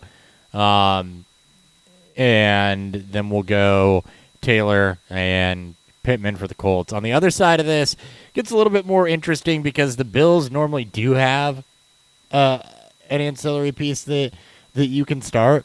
So, when you start looking at guys like Emmanuel Sanders or guys like Cole Beasley, Gabe Davis, hell of a game last week, but did it on just 3 targets. I'm not interested in chasing that volume. This is a game where I do think you're going to see somebody other than Diggs land some target volume there. And it has been Beasley getting a little bit more target volume than Emmanuel Sanders over the last few weeks. I think they'll be able to work the Colts a little bit underneath, so I am okay with the Beasley start this week. Dawson Knox, never a ton of volume. He's always liable to catch a couple touchdowns. So, again, in the world of streaming tight ends, volume's not necessarily there for Knox, but if you need the upside, that's always going to be there. So, in this case, obviously Diggs, obviously Allen. From a receiver standpoint, I'd lean more Beasley than Manny Sanders, but there's definitely going to be some value to be had there. Colts have not been good against wide receivers this year. I don't expect that to change anytime soon. They don't have an elite pass rush or anything walking through those doors. So, as far as Singletary and Moscow, pretty neutral game script, so I don't really want to run either of them. We saw it last week where, that was a blowout last week, and you saw where Moss still had to save his day with a touchdown. And Singletary, I think, too, right? And Singletary as well, but neither one of them got his late, too. Yeah, neither one of them had more than 50 scrimmage yards. So we're back at a point where it's really hard for me to trust Bills running backs in a neutral game script, or what I perceive to be a neutral game script. I definitely don't want to trust Bills running backs. I agree with your take on Sanders and Beasley, though we know the Colts can give up big plays. Just look at the comeback win for the Ravens from a few weeks back. But target volume has been so out of the place. He's 8-4, 8-2 over his past 4 games. No touchdown scored since week 5, and he has a goose egg. They're getting beat up in the slot is kind of the other thing that I take. They're kind of getting the Chiefs. They're kind of getting the Chiefs treatment. More teams are running cover 2 and taking away the deep threat, which is where Sanders has been thriving on this year. I was saying the Colts are getting beat up in the slot. You look at the guys that have done it. I'm sorry. Yes, you're right. Lockett cut, Cup. It was Agnew last week on fucking Agnew, a big play, but Elijah Moore tore him up. Antonio Brown tore him up. Deebo Samuel, who kind of moves around a little bit, but Hollywood Brown. So, they're getting beat up slot-wise. Well, one thing we do know is that Cole Beasley is like none of those slot receivers, but that's true. He works underneath really, really well. And I will say this about Pittman: he's going to get Tre'Davious White. White's been pretty dominant this year. No more than 5 targets allowed to, or no. He has 1 10-target game that was against Tyreek Hill. No more than 5 catches allowed to a receiver this year for his primary target. And I don't see how White isn't on Pittman most of the time. I'm not saying don't start Pittman, but be very be aware. White's allowed no more than 52 yards this year and no touchdowns on the season. So if you have some other viable options, maybe in shallower leagues, or you've just been lucky, be cautious with Pittman, even though he's been very good this year. And my problem is when I look at this, and we didn't talk about who's on bye. It's the Broncos, right? So you're already missing 2 potentially better options there. You got the Rams on bye, so you're missing some of your normal options there. So as I look up and down the schedule, it's kind of hard. Like, I just wanted to look, as you said, better options and think who might be better options on a roster as I look at this. So that you don't get anything out of the Browns-Lions game. You don't get anything out of Washington, Carolina. Niners and Jaguars, not much there. Titans, Texans, not much there. Elijah Moore for the Jets is maybe a guy that I would run out there ahead of him against the Dolphins. Traquan Smith for the Saints is a guy you could maybe look at, but I don't love that volume more than Pittman. I wouldn't. I wouldn't go that far down. Bengals, Raiders. So Hunter Renfro, we talked about him earlier. Obviously, both Bengals receivers are playing. Yeah, Christian Kirk is the other one. And I think that's the baseline would be Kirk, right? Would you do Kirk or Pittman? And even if Hopkins wasn't, or even if Hopkins is healthy, I'd go Kirk. It's a better if Murray's matchup. playing, I'm definitely playing Kirk. So I'm not saying don't play Pittman. I'm just saying be aware that his defensive back matchup is definitely not a great one. But there's also not a lot of great receiving options going this week. I mean, you're either in rough matchups for it, or you're not a lot of depth. Speaking of a rough matchup, that should be boring. Dolphins at the Jets. Dolphins 3.5-point favorites on the road. 44.5 is the game total. I thought I had this pulled up. As I fumble fuck through everything, finding this game here. I thought I had it pulled up. All right. Spread wise, Dolphins have been great. They covered their last 3 games. Jets not been great in the season. 2-7 as underdogs. They've been underdogs every game this year, which is hilariously funny. So Dolphins, who have they look good against, they look okay last week. I think they get more props than what they actually should get. This is a game that I'm probably just not going to bet. I don't like the game total. It seems enticing to bet the under. But Jets soft defense, the Dolphins been back and forth. And Flacco playing, you might see a little more, check downs run. So maybe take the under. Spread wise though, if you want to ride the streak that the Dolphins are on, covering 3 straight, then sure, cover that. But I'll take my chances on just betting the game total. Yeah.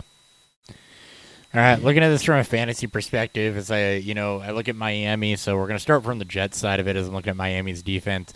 The running back side of this is not pretty. They have not allowed a 100-yard rusher since Jonathan Taylor in Week 4. They do not give up a ton in the receiving game to backs either. They have not allowed more than 49 yards to James White all the way back in Week 1 is the season high watermark for for allowed receptions. It's not that they're not playing the people that don't catch the football either. They've played Devonta Freeman. They've played they played the Falcons, so you had Cordero Patterson in there. They've played Jacksonville. Jacksonville, Tampa Bay, Indianapolis, Vegas with Kenyon Drake. So, I mean, it's not that they haven't played backs that can receive. They just don't give up a ton to receiving backs. Also not giving up a ton of touchdowns. They have not given up a touchdown since Week 6, a rush touchdown. Or a touchdown to a running back since Week 6, actually.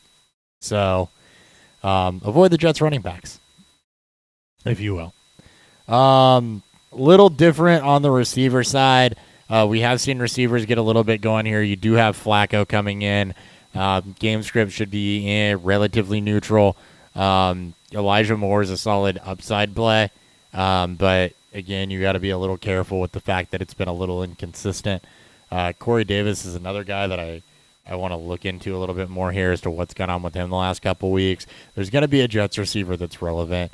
So Elijah Moore has been over 6 targets each of the last several weeks. He's turned that into 3 touchdowns over the last 2 weeks. They're finding ways to get him involved, so I think he's going to be the guy that I want if I can help it, just because the upside is a lot more. Corey Davis came off of a decent game against Buffalo, 93 yards and a losing effort on 7 targets. He's had some boom games this year, so I'd go with Elijah Moore, though, here, too. Also, when you look at matchup-wise, Davis is likely going to end up with Xavier Howard. It's not quite the indictment that it used to be, but not good still. This is probably just a good game to just overall. Yeah. If you can. I like Elijah Moore. Yeah, I'm not. Yeah, if there's only one player that we really like from it, it's probably not the game you want to target when you're trying to find upside plays to it. Like I mentioned, wide receivers a little scarce. Oh no, of course. I'm not. Yeah, I'm just saying, just in general. Yeah. Try to target games with high game total. Yeah, wide receivers a little scarce. So if you do need somebody, I'd look for Elijah Moore. He may even be on waivers. Flipping this to the Miami side of it, again, it's not a high game total. I talked about the volume that Myles Gaskin is getting. I ran into a great week where I have to start Myles Gaskin in a couple places because he plays the Jets. So I do like Myles Gaskin this week as somebody that I want to plug in and start. For example, we'll use the Buffalo Bills as the low water mark here. I would take Gaskin over either Bills back this week. Oh, easily. Over him and Singletary. I would take him over whatever you're going to get out of even though the Titans have the Texans. I'd probably take him over. It's rough, man. Running back is rough. I mean, honestly, likely where you drafted Gaskin, especially if we're going to lose Kamara too. Yeah. And then Miles Sanders probably isn't back. Mm-hmm. And it's not like you're going to play Jordan Howard with confidence. Barkley's questionable in a Monday night game. Yeah. You got to roll the dice on that one. So that's where you're at. So I like Myles Gaskin this week, and we just talked about the Jalen Waddle volume. I'd absolutely still play into that volume. This is a guy whose floor has been 6 or 7 targets. So, Waddle should definitely be played. I think he's easily a high and flex wide receiver. And the Jets, 3 range. I don't know if people are just like beating up on them to stat pad or whatever, but they're giving up a ton to quarterbacks right now. And normally, when you see a team like the Jets, they don't give up a ton to quarterbacks because you don't have to throw against them. And by a team like the Jets, I mean a team that's not good. But they've actually been able to generate some yardage and stuff over the last couple weeks. So I think teams have had to throw against them a little bit more. I think over the last 5 weeks, they've given up the most points to quarterbacks. Was the stat? The Jets? Yeah, most fantasy points given up to quarterbacks over the last 5 weeks. So it's a great week to start Tua. Yeah, I think you can stream Tua with some confidence to it. Yeah. And the game shouldn't get out of hand enough to where they're going to run more. Last 5 weeks, they've given up 25 plus to Matt Ryan, Mac Jones, Joe Burrow, Carson Wentz, and Josh Allen. I mean, all I see there are just elite quarterbacks. And now they get the most elite quarterback of all time. No, sorry, other way around. Just kidding. All right. We've talked enough about this game. Football team at the Panthers. Panthers are 3-point favorites at home. 43 even is the game total. Washington's been bad this year when it comes to covering against the spread. They're 1-5 when they've been underdogs, and they just seem to kind of have Tampa Bay's number. Not saying to throw out the 10-point victory when they were 10-point dogs, but over the last 4 games prior to that, they didn't cover any of them, and they were underdogs in all 4. So Panthers with Newton. Newton is trying to kind of help revitalize this fan base, moving past potentially the Darnold era into this kind of new Cam Newton era. I like the 3 points. I think that's a very favorable bet, especially no Chase Young, who's out for the year with torn ACL. Mm-hmm. Game total, though. Look, Panthers defense, it's been up and down, I think, to say the least, especially they've been battling with a lot of injuries, especially to that secondary. It's whether Washington can actually score enough points. Look, they're in that 4-game stretch in which they didn't cover any of their underdogs, no more than 22 points and 10 points in those last 2. So I think you're comfortable with the under, even at 43, and the Panthers to cover. All right, looking at the other side of this for Washington, we talked about the tight end situation and RSJ potentially not playing. So I don't want to go back and list. We're not going back to Sammis Reyes. Sammis Reyes and the name to know, and like Blake John or whatever. John something. John Blake, some fucking 2 names, something fucking like that. frat fuck. Yes. Look, let's be honest. It's Terry McLaurin and Antonio Gibson and don't touch anything else there. Even Taylor Heineke has not been a valid streaming option. He's got rushing floor, but oh my God, has the passing not been good? It's been he's fallen back to earth. It's almost like Taylor It's like Heineke, like a lot of backups we've seen, came in, had one good game, maybe a couple, and then fell back to earth a bit. Yeah. He's a high effort and the locker room loves him. So for some reason, we all just buy into him. Yep. Touchdown volume is not there, though. Efficiency is not there for Heineke. Stay away from that. Cam Newton, alluring stream to me this week. I've got to start him in a couple places. He's still got the rushing floor. He's going to get the goal line work. They're going to scheme him for touchdowns. You've got Christian McCaffrey back there. You've got DJ Moore. He has a better complement of weapons than he had with New England. So I actually like Cam Newton a lot this week on the Panthers side. McCaffrey and DJ Moore, I think you're starting regardless. Robbie Anderson is going to be the wild card to watch. I'm not advocating for starting Robbie Anderson, but let's see what his target. We're not in the playoffs yet. We're not in the playoffs. We're not in the playoffs yet, but let's see what his target volume does with Cam Newton. Let's see if that changes any with Cam Newton.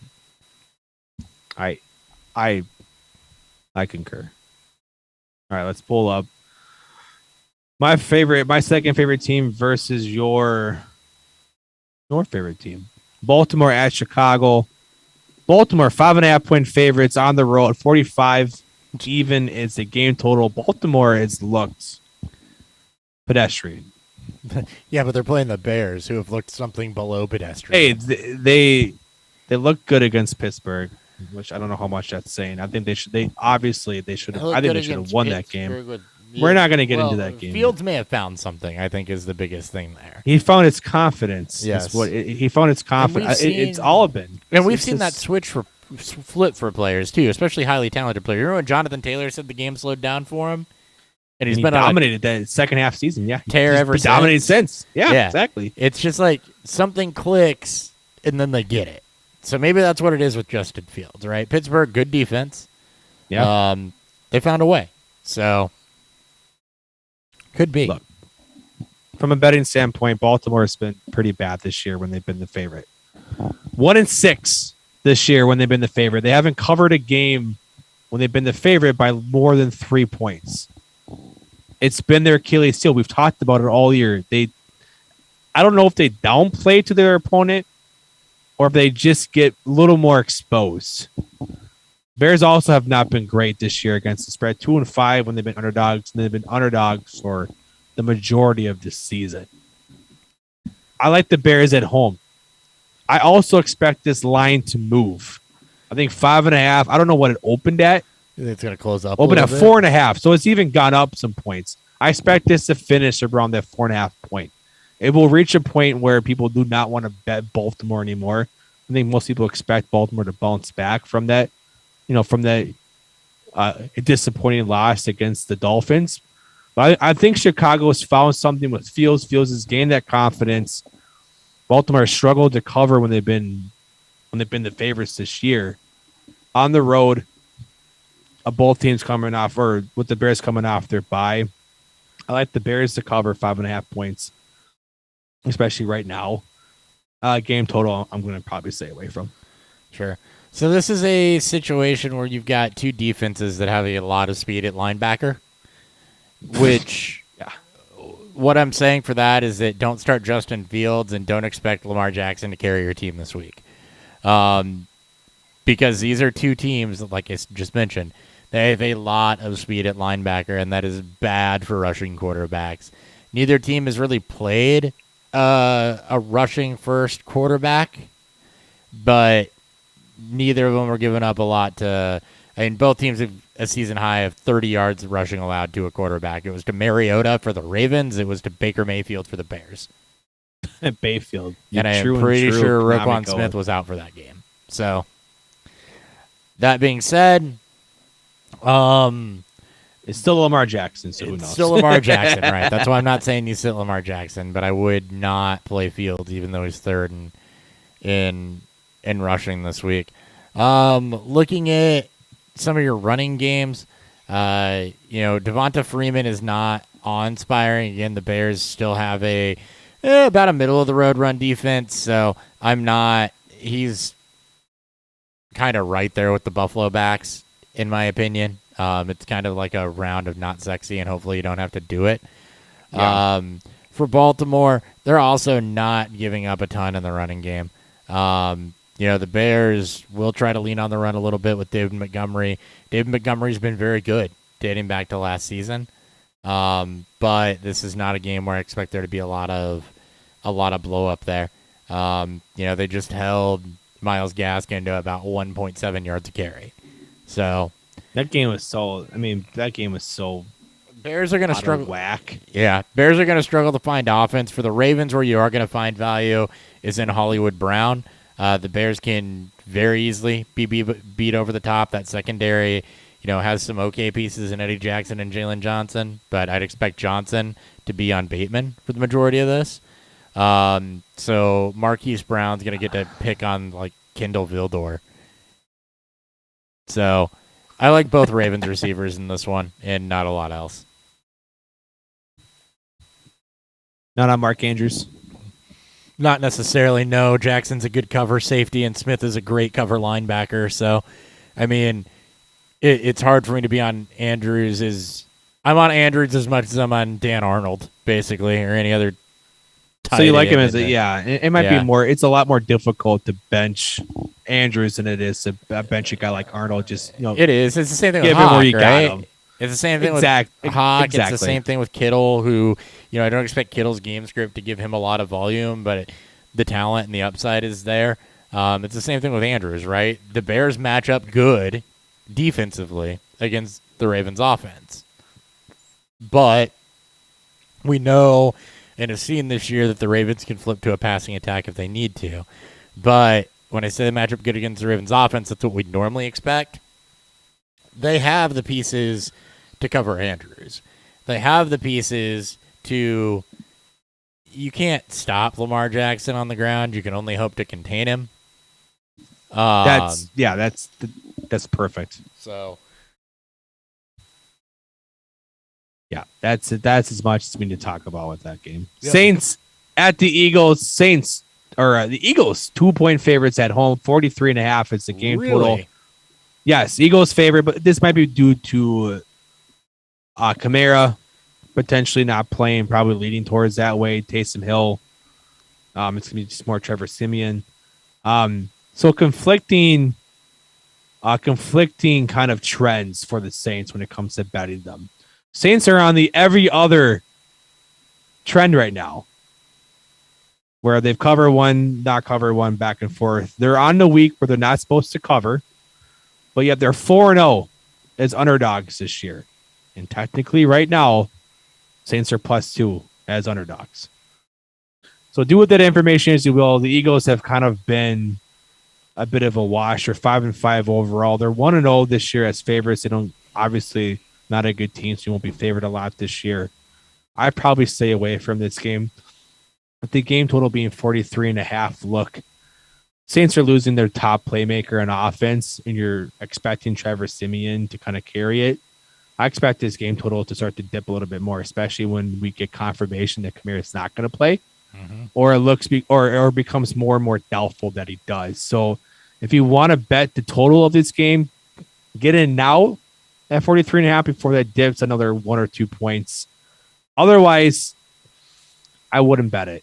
I don't trust the Eagles. The Saints can definitely play up to their opponent, as we've seen against teams like the Bucs. So that's where I sit with this.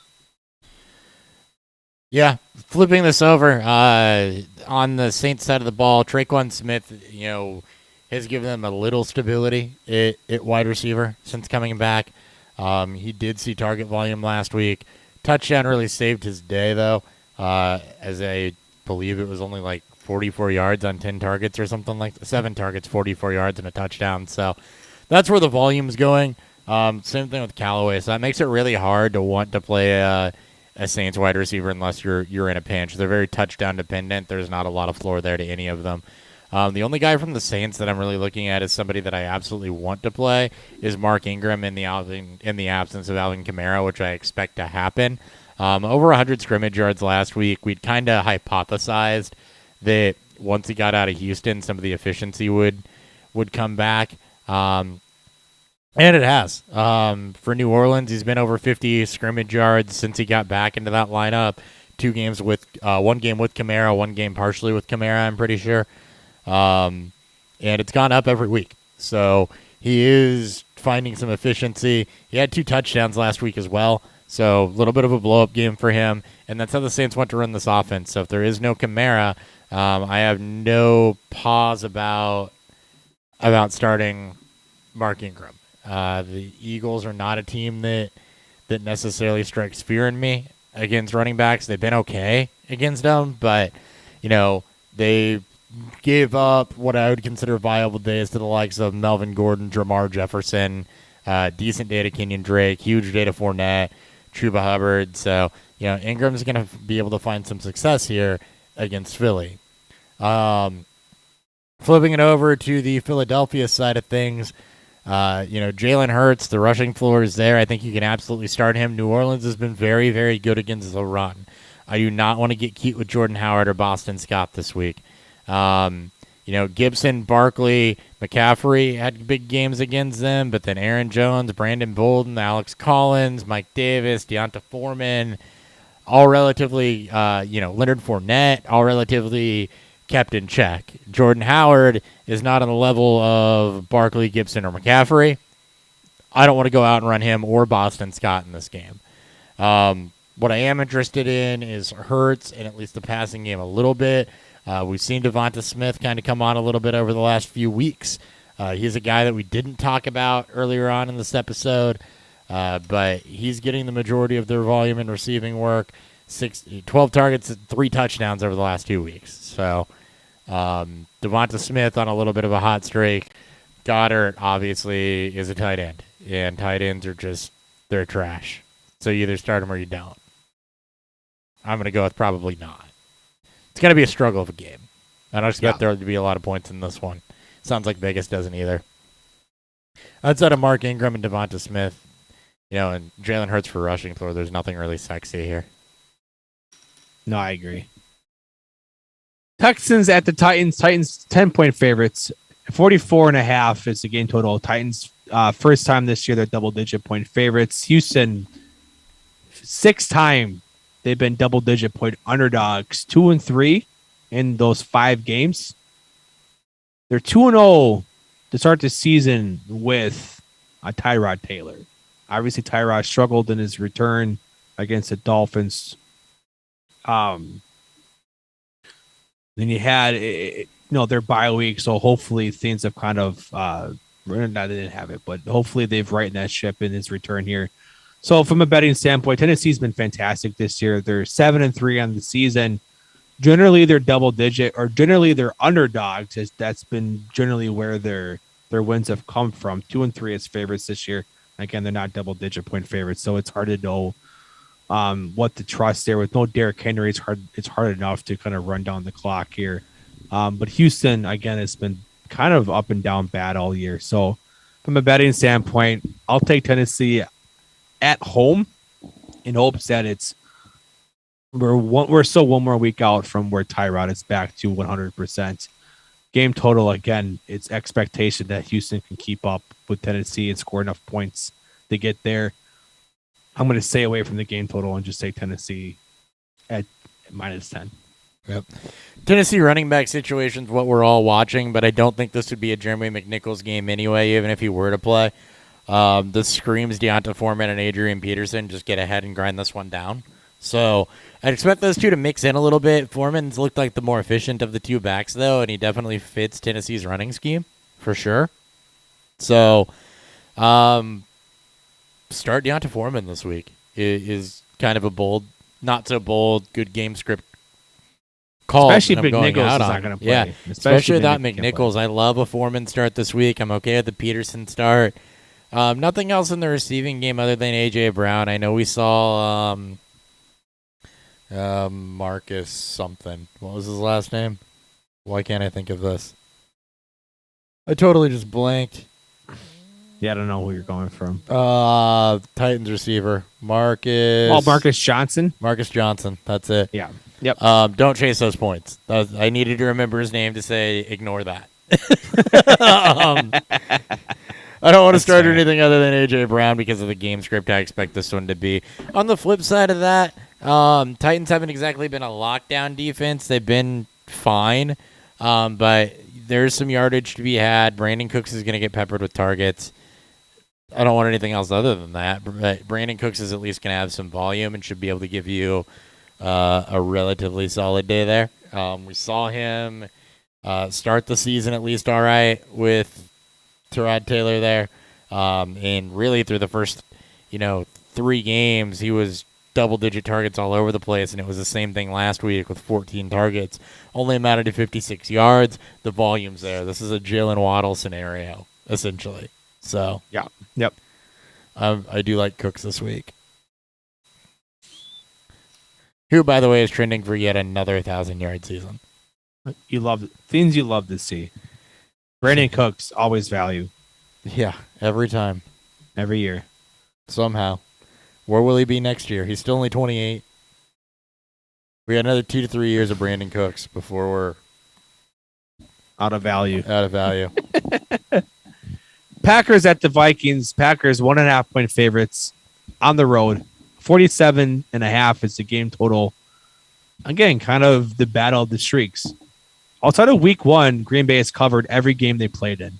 This is the game against the Chiefs with Jordan Love. They covered the +7. Vikings are 4-0 this year as underdogs. With the spread being pretty much even, it's tough to bet against Green Bay, especially with Minnesota's inability to close out games. They're the only team in the league this year to have at least a double hit, to have 10 or more points, a 10 or more point lead in every game, and they're 4-5. That's incredible. So this game could go in either direction. I think you're better off potentially betting money line if you like Minnesota. It's +108. Or try to bet the spread if you're Green Bay at that -1 to -1.5. It'll float between there. It'll probably close out around that depending on what site you use. Game total, I would love to say the over, but with Green Bay wanting to slow the game down, they're one of the slower paced teams in the league. It's tough for me to want to get excited about how many points could be scored. This could be a lower scoring game, compared to what people expect to happen between these two teams, especially, with the efficiency from both quarterbacks. You'd think they score more. I like the under and probably staying away from the spread. If you like Minnesota, bet the money line. If you like Green Bay, bet the spread. Green Bay's had a way of keeping wide receivers in checks here over the last couple weeks. It's been 3 weeks since they allowed a double-digit wide receiver. That was 10 points to A.J. Green. It's been one more week before that since they allowed anybody to really give you what you'd feel good about as a fantasy-relevant day. That being said, that's more of an indictment on Adam Thielen than it is on Justin Jefferson to me. So take that for what you will. I know it's hard to sit either guy, but if you have better options, you may want to look elsewhere there. Now, the flip side of that is Green Bay did just lose Rashawn Gary, who is a key part of their pass rush.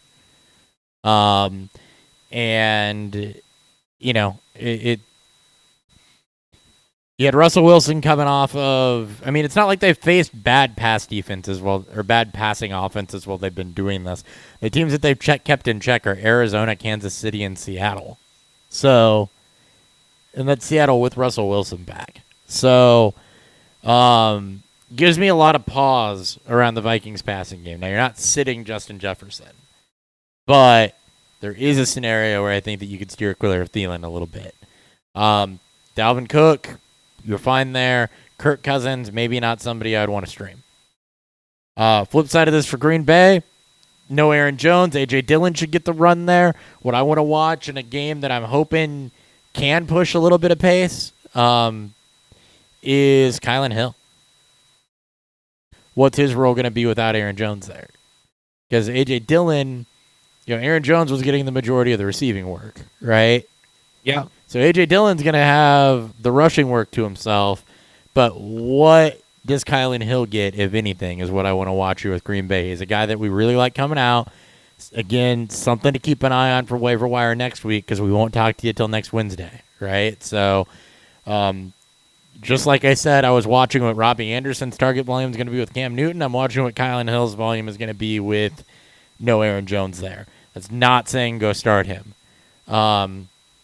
Lazard's banged up. Devontae Adams is about all I want on the Green Bay side of this with A.J. Dillon and Aaron Rodgers. So it's a game that, on paper at the beginning of the season, as fantasy players we were looking at salivating.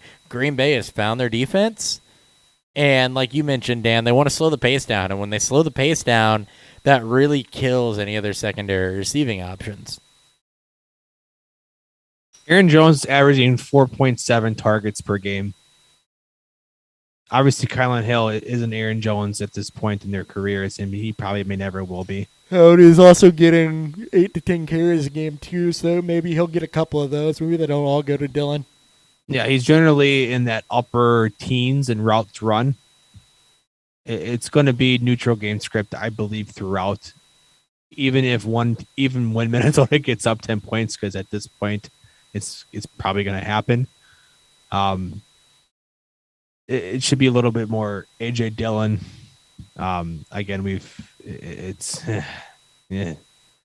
This game is going to be more exciting to watch, I think, more so than it is from fantasy production. So, Bengals at the Raiders. Bengals 1-point favorites on the road, 50 even. It's a game total. Might as well just be a pick'em game at this point.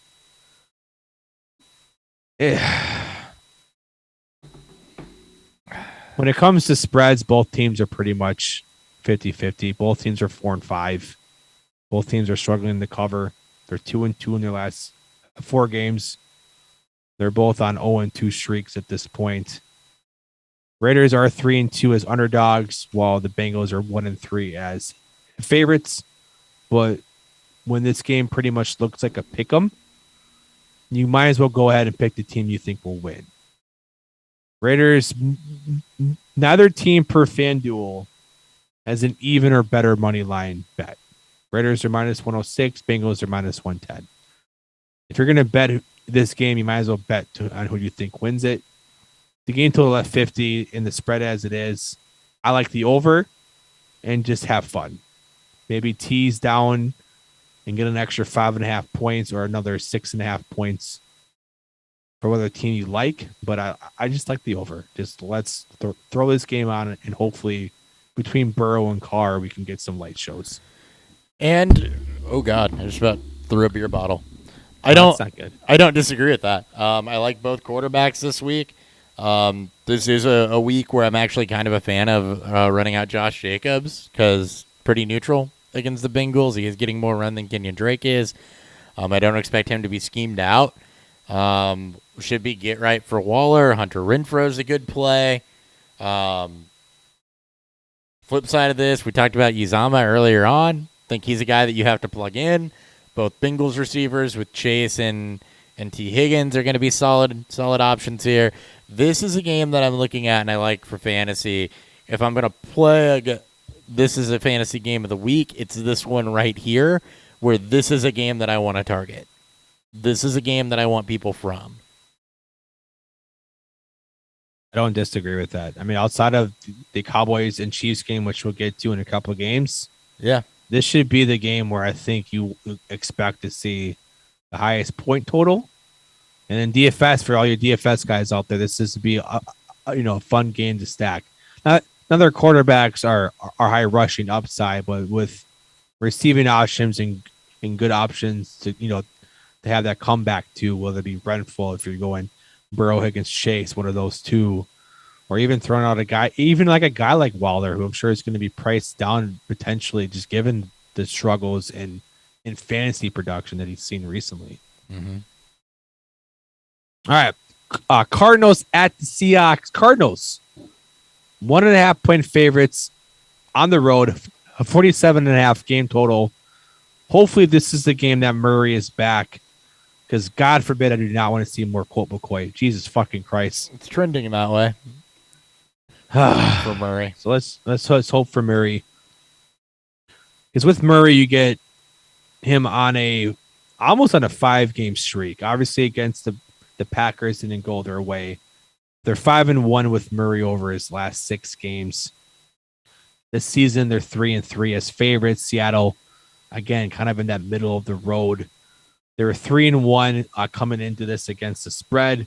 Obviously, it's hard to know what the offense is supposed to look like with Wilson coming back from his injury in that first game and playing at Lambeau in not so fun weather conditions. They're at home in their dome. Should be far better weather conditions. If Murray plays, this could be also an extremely fun game stack in DFS. With the game total at 47.5, if Murray plays, I want that over. If you want to bet before you get the word, just because you expect the game total to rise when Murray is confirmed to play, then bet it now when this is at 47.5. Spread wise, with it being pretty much a pick 'em, I do like the Cardinals more even without Hopkins. I don't think Hopkins is what makes this offense have to operate the highest level. It's Murray. And they can find that receipts, and they can find replacements to what Hopkins would provide. So I do like the Cardinals to cover 1.5 because I do expect Murray to play, and I like the over. All right, and flipping this over to the fantasy side of it for the Arizona Cardinals, we mentioned James Conner's touchdown upside, so completely ride that in this one.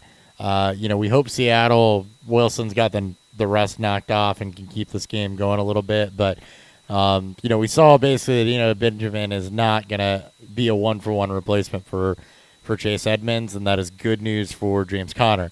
Hopkins looking like he's not going to play this week. That means you should absolutely be wheels up on Christian Kirk, especially with Kyler Murray back.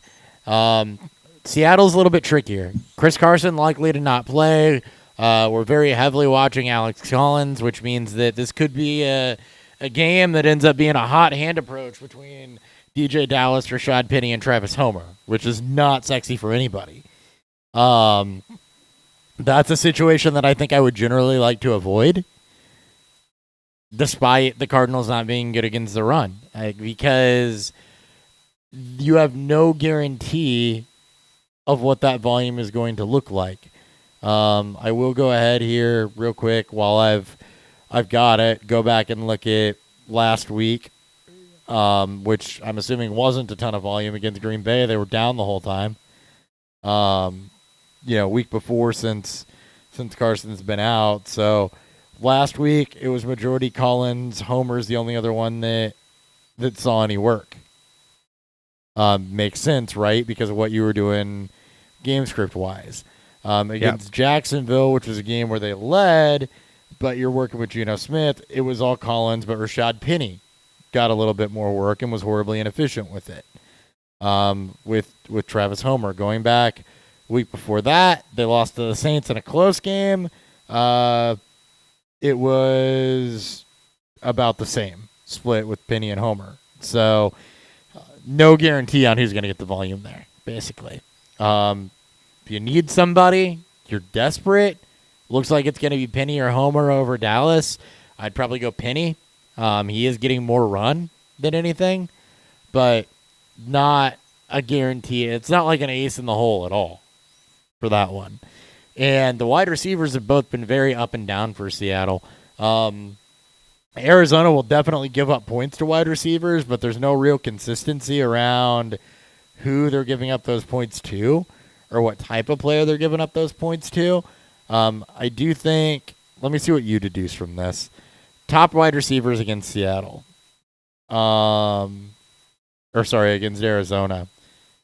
A.J. Brown, KJ Osborne, DJ Chark, Van Jefferson, Deebo Samuel, Donovan Peoples-Jones. The only dud they've given up was against the Texans, so Brandon Cook. That's Cooks. That's the only guy that didn't do anything against them. That was Davis Mills. So Randall Cobb, Brandon Ayuk, Robbie Anderson. That's a mix of slot guys. That's a mix of outside guys. But all of these guys, a little bit more speed. I'd say I mean, but Lockett and Metcalf both receivers both have speed, so it's both receivers. When you look at San Francisco, we saw Debo and Ayuk both put up good games. Robbie Anderson had the better game last week against Carolina. Before that, Beckham and Peoples-Jones.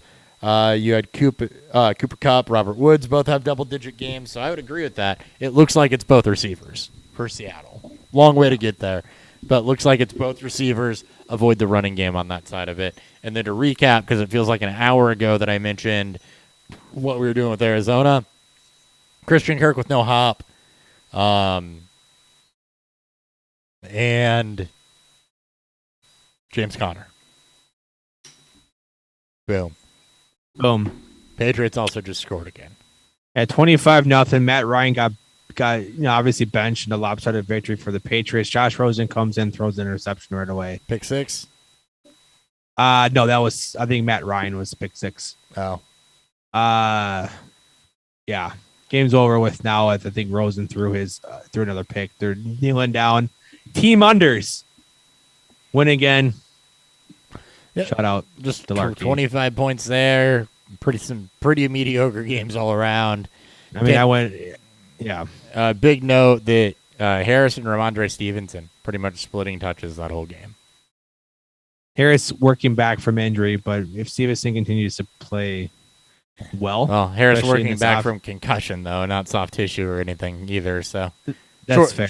But also short week, so. Also true.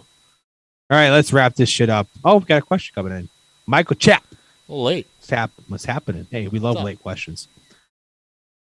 Pitts, Gaskin, Renfro for what running back? What running back can I realistically get for these three? So you want a package and a 3-for-1 deal. Maybe 2-for-1, pick between the two, between Pitts, Gaskins, and Renfro. Basically looking at upgrading from Gaskin. Who you're targeting? Maybe Swift if he's coming off another down game, not scoring touchdowns. A lot of fantasy gamers just like to see high point total. When you don't score a touchdown, you're missing those points. Maybe Swift. You might be able to hold on to a guy like Pitts potential or somebody, and David Montgomery's a guy that I look at the Bears schedule the rest of the season after this Ravens game and kind of like it. They go Lions, Cardinals, Packers to finish out the stretch, and then the playoff run is Vikings, Seahawks, Giants. So really like the Bears schedule and the fact that they'll definitely use David Montgomery a little bit. So that's a guy that I could see targeting as well. It's going to be tough to try to grab. I mean, if you're looking to package those three, it's going to be tough. Renfro, I mean, obviously, if you want to sell high off Renfro, Renfro, I'm feeling different about it, but yeah, Pitts is your best piece there, but Gaskin, wait until after this weekend if you're going to package Gaskin, because I think that Gaskin's going to have a pretty solid game this weekend, get a little bit more volume out of that. Yeah. Some other guys that you might be able to target, a guy like Elijah Mitchell, who could be surplus on somebody's bench. We mentioned all the volume that he's getting. So with the running back landscape being as it is right now with a lot of injuries, it's hard to get people to let go of them. And I'm not saying in Pitts, it's the Falcons' offense is a mess completely. This is also a difficult matchup. The Patriots have a good defense. Belichick just knows what they get out of his players. It was never going to go well. And Pitts needs a guy like Ridley there to help take away the attention that he's going to get traditionally, just given his size and his athletic ability. Just 3 for 29 this week. So the good news is that you should get a little bit more boost out of Gaskin and Renfro here coming off of this weekend. So you're not going to land somebody elite with that package, though. So, you got to realistically, I think that's the area you're looking at is you're looking at a guy like Elijah Mitchell, David Montgomery, DeAndre Swift, somebody in that area. If you want to try to get ahead on buying some guys that are coming off injury, then maybe Kamara, going to look his way with Aaron Jones. But again, with Jones, his risk to him losing touches, right? A.J. Dillon. Dalvin Cook has kind of not been the dominant year that we expected. Yeah. Your stretches on that are going to be Dalvin Cook and Joe Mixon. That's if you want to try to hit a home run, those are the two that I'm going to go try Mixon's to hit. going to be probably harder to get because go hit a home run scoring with touchdowns. Yeah. is either of those guys. But for the most part, I think you're going to be pigeonholed in with, that Elijah Mitchell, David Montgomery, Deandre Swift, that kind of area there. I don't want to run it. Kamara, we got to figure out, did he just re-aggravate that injury, right? With some other guys that are injured. Chris Carson, you don't know if he's going to be back. Kareem Hunt is about to come back. So, that would be, given how the Browns offense runs, that's one to look at if you're looking to, get somebody coming off an injury. That's a good call, and they definitely need that backfield back. It's just tough. Renfro, while productive, is not a sexy name, and Pitts had all the attention in the world, and while he's produced very well for a rookie tight end, he's not standing heads above the rest of the field. So, good luck in moving them. Come back, let us know what you find, and maybe after this week we can kind of figure out some more. Yeah, I'm assuming redraft, by the way, because Dynasty I would assume Pitts' value is yes. way different. So, oh yeah, I'm assuming redraft. redraft. Yeah, I'm assuming redraft. All right, let's fucking start wrapping this shit home. Chiefs at Dallas. Right? No, I'm sorry. Dallas Cowboys at the Chiefs. Wow. Chiefs 2.5-point favorites, continuing their trend of being the favorites in every game this year. The team on bottoms, the home team. Yeah, I know. 56 even is the game total. This is clearly supposed to be the game of the week. Look, Chiefs struggled this year.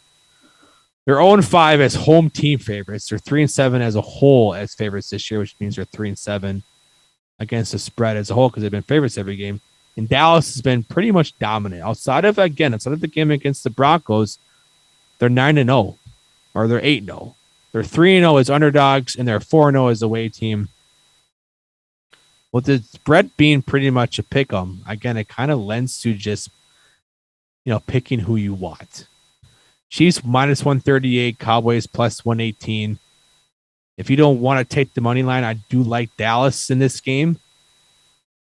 They're getting healthier. The defense is playing much better, but it's, again, people see what the Chiefs just did against the Raiders, and they're going to expect this to be the same. Dallas has had a very much improved defense, and we've seen the Chiefs outside of this game against the Raiders struggle to find any success. So I like the Cowboys, and I may even flirt with the under. 56 is a lot of points to score, especially with the struggling Chiefs offense.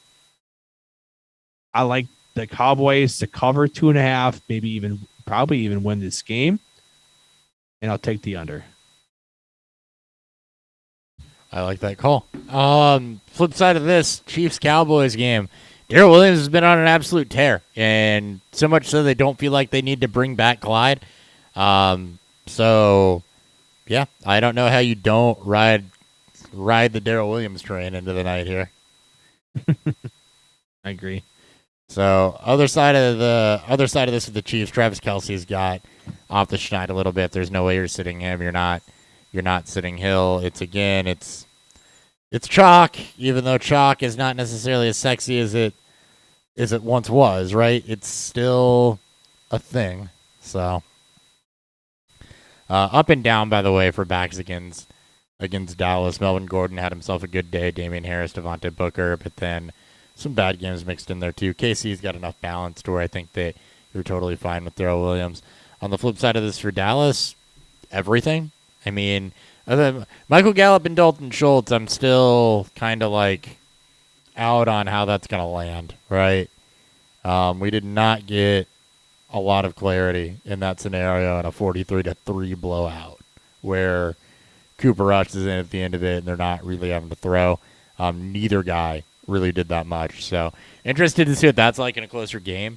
That's another kind of point to watch, especially as you get towards waiver wires and Michael Gallup might be floating around out there still.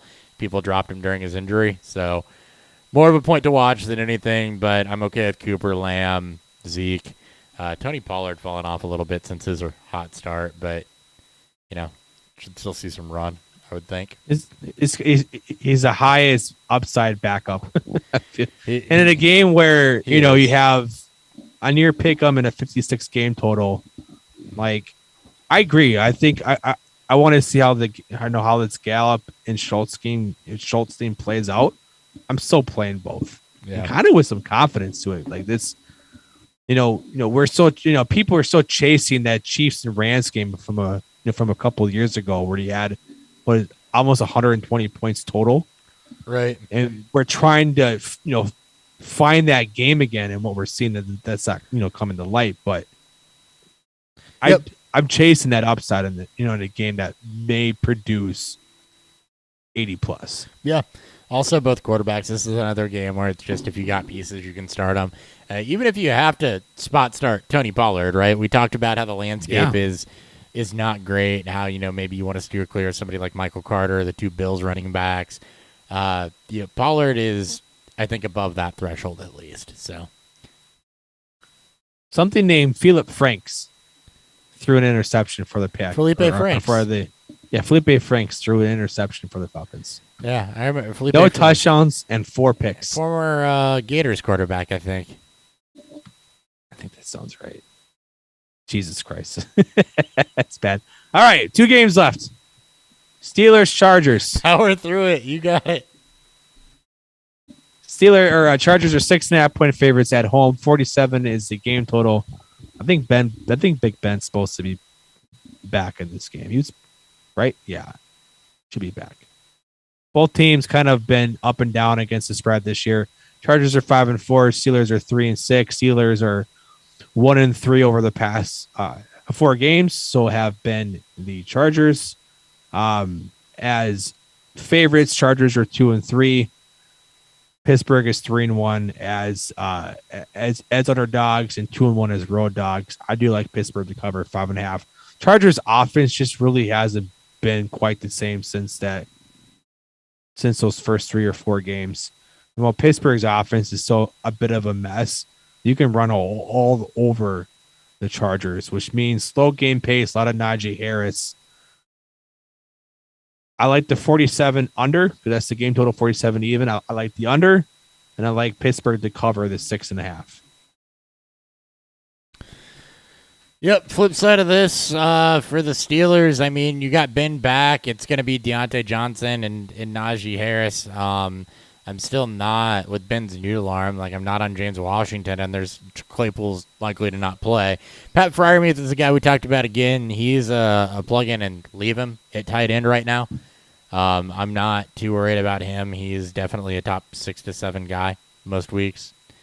And hypothetically, if we were still to do pre-week rankings, he would be a top 6 or 7 guy in pre-week rankings most weeks. So I'm okay with that one. Chargers side of it, Mike Williams has fallen off a cliff. This is going to be a good pass rush that they're facing. You're not sitting Eckler. You're not sitting Herbert. Keenan Allen is the receiver that you want. Not a lot else to dive into there, right? I mean, there's not any ancillary pieces that I'm super excited about with this one. We got to see Ben back, if James Washington's going to be utilized more with him than he was with Rudolph. We saw Ray McLeod do a little bit last week too. So I think Ray McLeod ugly in general. Giants Bucks. Fuck that game last week. All right, wrapping this up. Giants at the Buccaneers. Buccaneers 10.5 point favorites. 49.5. It's the game total. Bucks just 3-6 this year against the spread. Giants are 5-4. Giants have covered 3 straight games, all of which they were underdogs in, between 3 and 10.5 points. Look, it doesn't really matter if this team's banged up. They just seem to find ways to keep in check here. And this is games against the Raiders, against the Chiefs, and against the Panthers. Look, Bucks maybe wanting to bounce back and kind of show that they're not the same outing in which we saw against Washington. They were 3-0 against the spread as double-digit point favorites. This Washington game obviously changed that. They're now 3-1. I do like the Bucks to cover though at home, bounce back game. Game total, I'm not willing to bet. I just don't trust the Giants offense. If we get Barkley back, maybe I'll flirt with that over. But as of right now, if I'm betting the game total, it's the under. Don't disagree there. All right, Giants, Bucks. Fantasy side of this one, Bucks defense is figuring it out, right? So you don't have any soft spots here. Giants are a damn mess. Saquon Barkley may or may not play, and that's tough with the Monday night game, right? Because Fournette's not on waivers. Devonta Booker is likely not out there on waivers, given that there's still the possibility that Barkley might not play, and you're not going to feel great about Ronald Jones or Gio Bernard in that one. So I would just have an alternative plan there already. And I don't know. I'm watch what Barkley does at practice tomorrow. Watch what the reports are, and hopefully you have something positive before Sunday morning to play on that, basically. Barkley plays, you're going to play him. If he doesn't play, I'm not looking at Booker this week because the Bucs are a very good run defense. And even coming off of injury after missing so much time, because the Bucs are such a good run defense, you may just plan on not playing Barkley anyway. Coming off of injury. There's no need to stress blame. I mean, at this point, most Barkley owners might be struggling in the win column, so it may not even matter. Yeah, I agree with that. On the other side of this, for the Buccaneers, Giants don't strike fear into the hearts of anybody. Leonard Fournette, game script shapes up well for him. Sorry, forgot to mention Kadarius Toney on the Giants side. He is healthy. He should get the majority of the volume. We know he can be dynamic. So, totally okay going Kadarius Toney on the Giants side. Mostly trying to will that into existence because I had to. On the other side of it with the Bucs, outside of Fournette, who I'm on board with, Evans and Godwin, Brady must starts this week. Antonio Brown shed the boot. He's running. He also turned in a fake COVID vaccine card. I wouldn't go outside of those guys. Not looking at Gio Bernard. Pace won't be pushed enough for that. Gronk is a tight end. All tight ends, you should assume you can either start them or not start them, and I don't have an opinion strongly either way at this point. So, tight ends, whatever. Yeah, tight ends. Yeah, whatever. That's it. That's the show. That's a show. 2.5 hours strong. Thank you guys for tuning in and continuing to listen to this. We'll see you on Sunday morning. Peace. See ya.